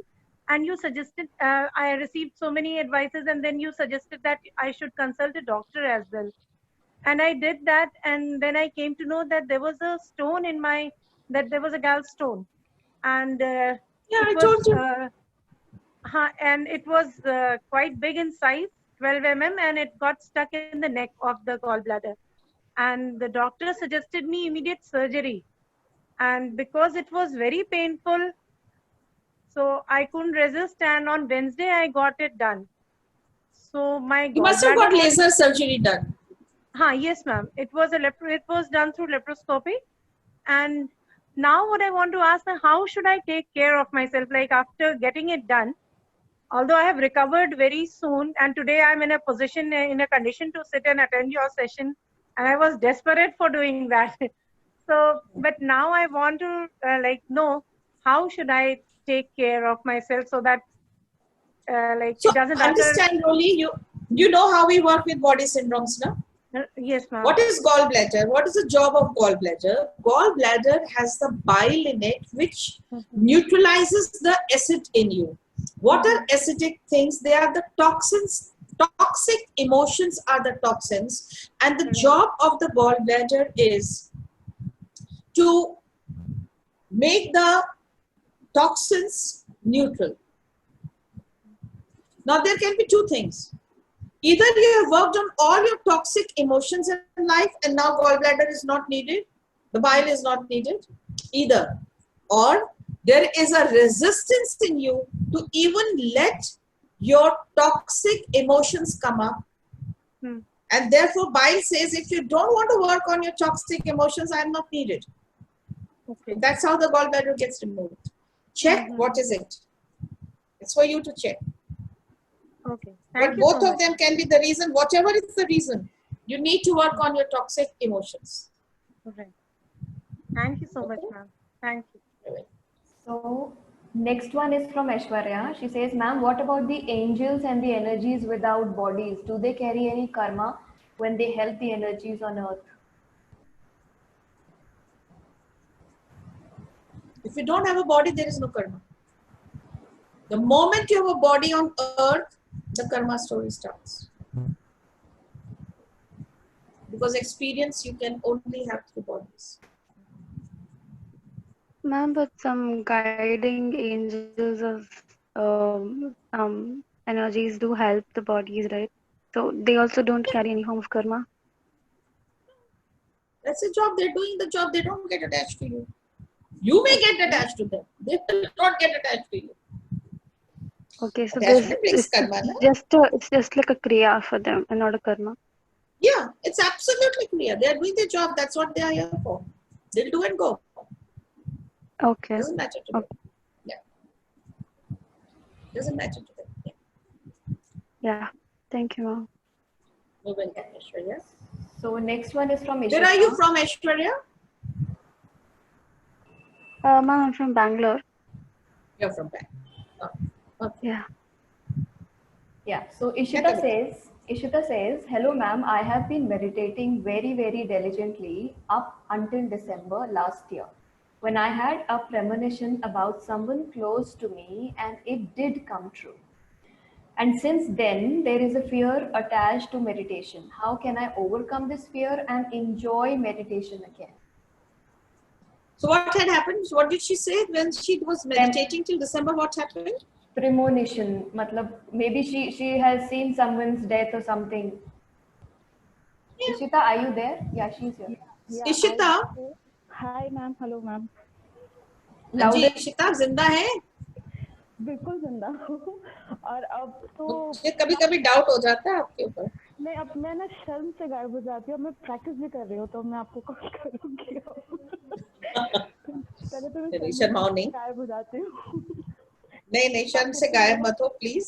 नालायकों की तरह कुछ नहीं कर रही थी, इसीलिए मैं गायब थी. See, point is this, Ishita, you had come to experience and learn and get the knowledge to heal yourself, which you were doing. You do not necessarily have to practice or anything. Maybe you have done it. This is your job. My own fear. No, it's my own fear. I understand that. I understood that. It's taken me months now. It will take time, Ishita. You have come from a lot of emotional traumas in your life. It will take time for you for everything to become okay enough so that the fear of treating others will go away. Take your time. Don't hurry up. Okay? Relax. Just keep saying hello once in a while. Okay. So Ishita's question is, there is a fear because she saw. So what happens is, Ishita, our subconscious mind are the collective consciousness, and connected to our super consciousness. Now, when you are in your subconscious mind, it is possible that you can get connected with the subconscious mind of somebody else, where his number of breaths are written and you read it. So you can just see that his death is coming. It will not happen always. Sometimes it can happen and it is okay. So basically what happens is most of us who are therapists or who people who are into predictions or tarot and all these things, they all have had a life of a fairy. Of a fairy? Okay. Of the fairies, yeah. Where that time, it was a time when the churches were very powerful. Okay. And all these fairies did have the knowledge and awareness to heal people, and that's what they were doing. But in the bargain, churches thought that their control on the public or the people will be lesser. So there came a time when they ordered all the fairies to be burnt alive. That's history. Okay. Which is the witch hunt that we read about. Yeah. Witches and fairies are the same. There is no problem in witch hunt. They're all the energies where they help you to evolve without a body. Now, when but they had the body at that time. So when they were burnt alive, now they are born, they have even if they have the equipment and they have that same therapeutic potential, they will not use it because there is a fear that if I will use it, the folder is healing and death. So you need to work on it. Because in my therapies also, even though I started now doing it with friends, I feel a lot of pressure of responsibility. And I have to remind myself what you said today also in the session and also earlier when we were learning, that you're just a medium. So it's like a constant mantra for me to not give in to that fear now that I have started taking therapies. Yeah, so that is a life that is keeping you resistant. Okay, so just go to that life and heal it. And then I saw just heal that life. Okay. Yeah. Because this was like a turning thing when I saw this, and none of the doctors were saying that this person will pass away. And I was just meditating and sending some positive energies to him, and then I was like, "Nahi, ye nahi bachenge," and it scared me, and then it did happen within a month. It's okay. We all have the potential to connect with each other's subconscious mind. That's what is called telepathy. That is why when I'm thinking of you, you will call me up, because the subconscious mind is collective for everyone.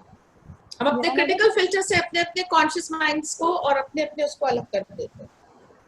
And I think my biggest fear is that, I'll become, if this develops into something more, then I'll become like an abnormality and people will, sort of not talk to me. Psychic abilities are abilities, not abnormalities, but you will have a fear if you will not heal that life. So go and heal that life of yours. You know how to do it. I will call you. No, I will call you because this is something that really fears. It's a big fear. Not an issue. Anytime. Anytime, Ishita. Not an issue. Thank you so much, ma'am. Thank you. You're welcome, Ishita. Yeah, Kavita. Yeah, so Jaya is asking, ma'am, you spoke earlier about a lady undergoing mental or physical abuse in a relationship. She needs to let go of her attachment to emotions and move towards Kriya.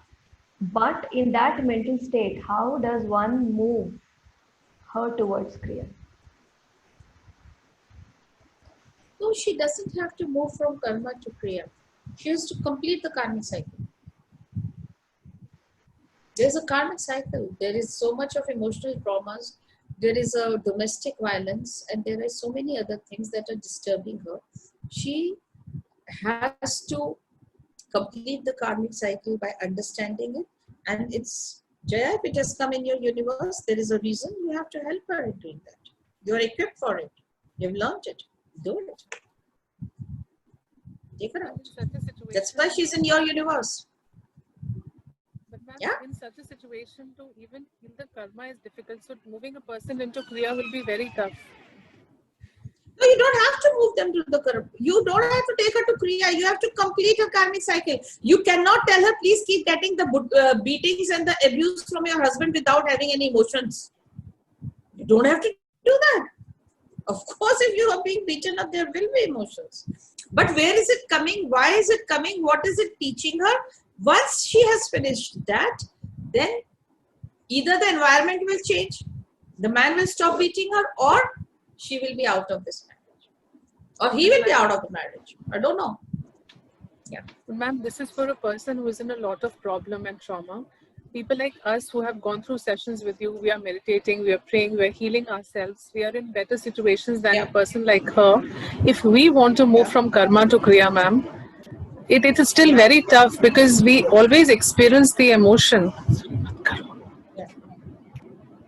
So how do we do it? Start saying, whatever is important will comes to me with ease and glory. Start believing it. So sorry, it's ma'am, easy. I didn't get that. It's just say whatever karma has to be created in kriya. Whatever emotions are not beneficial to me anymore, I choose to let them go. That's all. I get. I don't know what I said. Something recording सुन लेना मैंने कुछ और भी बोला था with ease and glory, but I don't remember now. Came and went. Whatever I do comes to me with ease and glory. Something like that. Will do, ma'am. Already doing it, but finding it still tough because the emotions are they're so entangled in them. To just let them go is very tough. They keep coming So back. go and find out where are they entangled from. वहाँ पे जाके heal करो. जहाँ पे आपने start किया. Wherever you have created, you have to go and heal it there. You can't heal only with the thoughts, because point is this, Chaya. We all understand anything that happens in our life, we are the one who created it. That is very clear. And there is a reason why we have created it. Now, if I have created something, I am the only one who can uncreate. So, if when you are uncreating it and you uncreated with an emotion in it, it becomes another karma. So, uncreated without emotion in it. So, if your maid, for example, is betraying you, you created it sometimes. Now, when she's doing it, instead of, now you have to uncreate it. So, with understanding, okay, she's doing it because of whatever this reason, I let her go now and I finish my karmic cycle with her right now. Now you are uncreating it without any emotion. Good, now it is clear. पर करना हम ही को पड़ेगा, हम ही create करके आए हैं, कोई हमारे लिए अनक्रिएट नहीं कर सकता. Anybody says, any modality, any technology which says that I can uncreate it for you या आपका कर्मा हम ठीक कर देंगे, होकर रहेगा ही नहीं, होता ही नहीं. मैम हम एक साइड का तो heal कर देते हैं. I'll do it on myself and uncreate it, but the other person involved is not healing. That keeps coming back. It goes back and forth. So Yeah, as much so as that is, it means you are still attached with that person. Otherwise, if that person comes up with the same behavior again, it will not affect you. It means emotion heavy. Karmic heavy.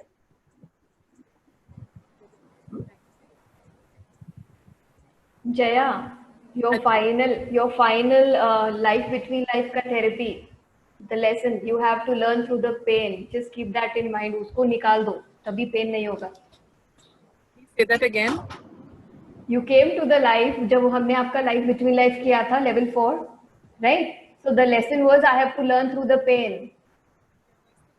It doesn't go, no, Yeah. Kavita. Then Learning is you have to learn through pain, so it keeps coming back. As much as you detach, as much as you get out of it, release it, it bang on comes on your face again and says, okay, now फिर से करके दिखाओ. Then you again fight it and it again comes. Then you don't fight it, it still comes back because the learning is through pain. You're right. I forgot it. Thank you. Thank you so much. That's a good teacher who remembers this, what the student has forgotten. Thank you. Okay, so the next one is from Samiksha. Ma'am, what should be done to forget some painful moments from your memory?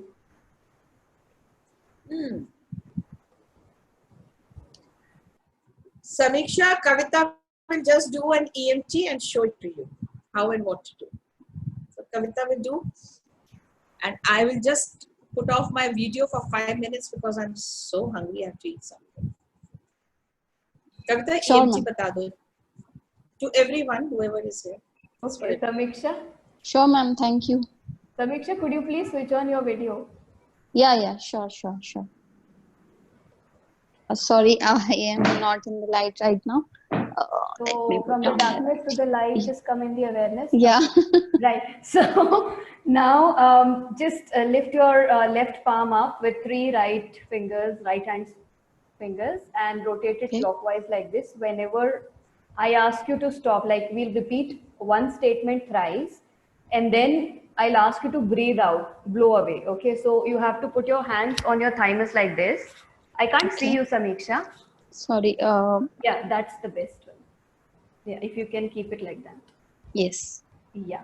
So blow off will be putting your hands here on your chest and then deep lung filling breath out of the body. Okay. Okay. So this is EMT. We call it emotional management technique. It works well with almost all the problems of life, physical, emotional, spiritual, whatever it is. Okay.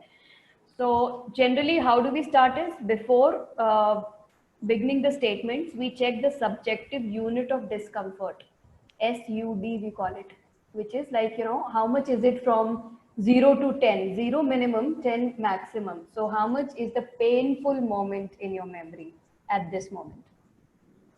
0 to 10, give me one number.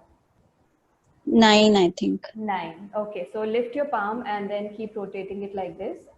Close your eyes, repeat it thrice with me whatever I'm repeating, even though. Okay. Even though I am having the painful moment am having the painful moment in my memory, I still choose to heal and integrate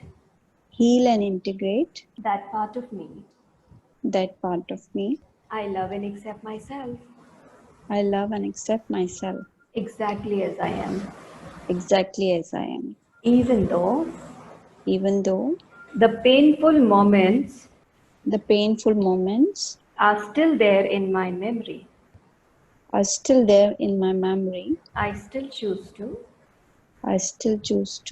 heal and integrate that part of me. I love and accept myself. Keep rotating your hand. Fingers. I love and accept myself. Exactly as I am. Even though the painful moments in my memory have a hidden benefit behind them. And I have no clue what it is. I have no clue about it. I still choose to heal and integrate that part of me. I love and accept myself. Exactly as I am. Put your hands on your thymus. Blow off 7 times. Take lung filling breaths. Out from the mouth. 1, 2, 3. Better with 4, 5, 6. And one last time. 7. Slowly open your eyes and tell me the number now. 7. Perfect. Repeat it one more time. Same. Close your eyes. Even though the number has come down to 7, I still have the painful moments in my memory. But I still choose to but I still choose to heal and integrate, heal and integrate, balance and advance balance and advance that part of me. that part of me. I love and accept myself I love and accept myself exactly as I am, exactly as I am, even though even though the painful memories memories have are come still down to 7. 7. I still I choose still to choose to heal and heal integrate and integrate that part of me. that part of me. I love and accept myself I love and accept myself exactly as I am, exactly as I am, even though even though there is some reduction in the painful moments there is some reduction in the painful moments in my memory. in my memory. I still choose to I still choose to heal heal and and integrate integrate all the parts of me. all the parts of me. I love and I accept love and myself accept myself exactly as I am. exactly as I am. Blow off 7 times.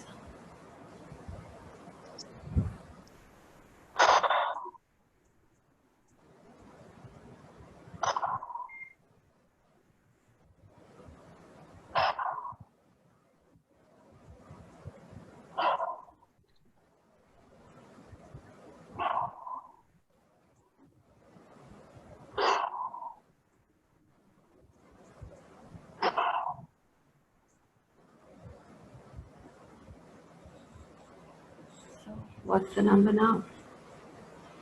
I think it has come down to some 5 or something. Right? So we I'll do continue. This is yeah. how this is how you do it. Okay, Any ma'am. emotion, even though I'm feeling very angry with my mom, I still choose to heal and integrate that part of me. Even though I have fear of exams, I still choose to heal and integrate that part of me. Even though I have a lot of headache at the moment, I still choose to heal and integrate that part of me. Any issue, physical, emotional, just do this and this will take care of your emotions to be healed for that moment. This is like Ceridon when you have a headache. It doesn't mean that you don't have to do the MRI or you don't have to go and see a CAT scanning why there is a headache. You still need to do it, but this is for instant relief. Yeah, okay. Sure, ma'am. Yeah. Thanks a lot, ma'am. Thank You're you very welcome. much. Okay, so now I think I will time to close, but before I close, I have a reading to do for you people, and let's see for a collective consciousness of the group, what is it that I am guided today? Miss Neerja, there is just one question from Vinaya. Can we address that? Looks like an important one. Okay. I have a personal question regarding fear regarding practicing hypnotherapy due to recreation of cases. No, rejection. Rejection. Okay. Yes, madam. Yeah. Yeah.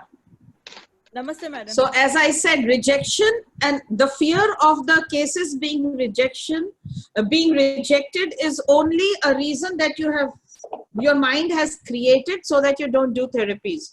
And again, the same answer that I gave to Ishita, because somewhere there is your mind which says no therapies because that folder has death or pain in it. Okay? Yes, ma'am. Check that. Where is it coming from? Okay. I try to heal that inner child also, madam. If there is a current, see, if this is even if it is coming from that life of a fairy, which life that I'm talking about, or the fairy life, even if it is coming from their current life, mein to kabhi figure hua hai na. Sometimes it must have figured in the current life, and that's the inner child. That definitely corresponding inner child, you always have to do it. Okay. So Vinya, have you joined TASO? Yeah, I have joined. First level I have completed, madam. Yeah, you people have completed. Yeah. Due to this Good to see that, TASO. Yeah, it's good, yeah, madam. it's good to see. Yeah, thank you. It's Yes. good to see TASO reach Dharwad also. Yeah, yes, good. madam.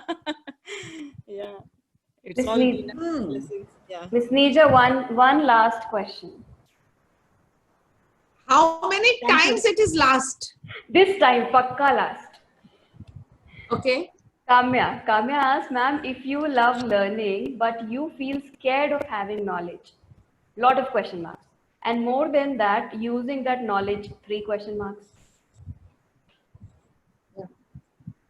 So see where is a wrong folder, where knowledge has an association with either hurt or pain or death or whatever.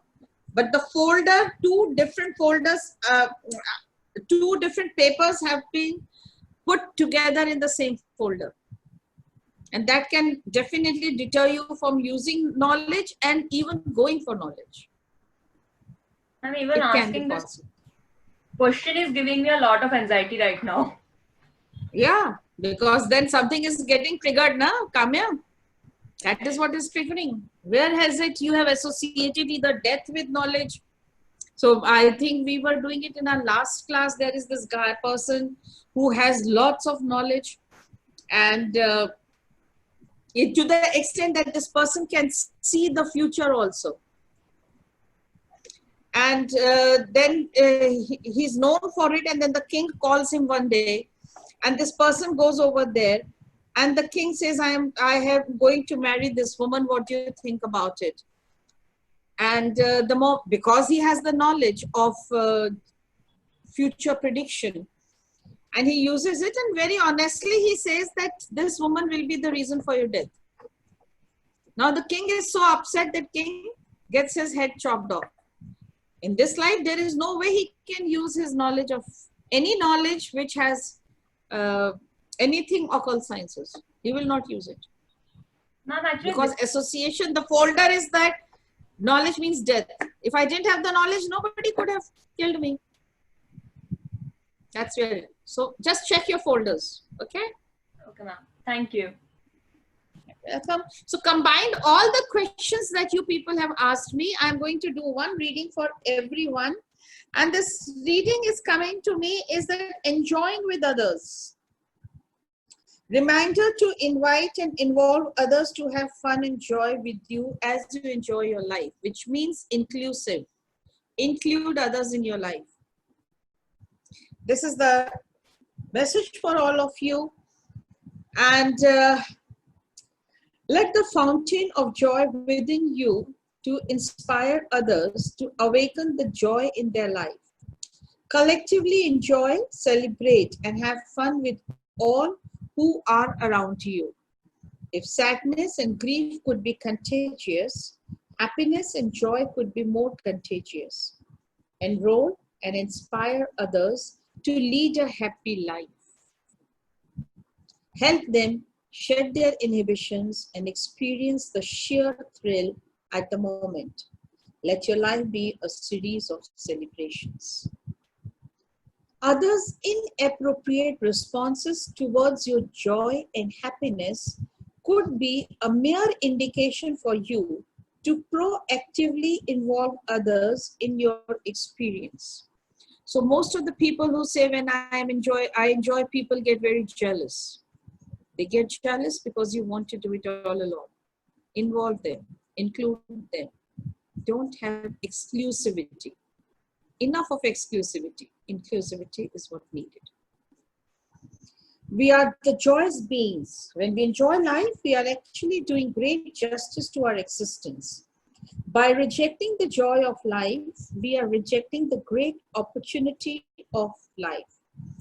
Be happy, have fun, and involve others when you have fun as well. Happiness is like a ray of light which dispels the darkness. No matter how much is the grief and sadness all around you, a gesture of joy and happiness will eventually help people revive the joy within. They say only insane people can be happy most of the time.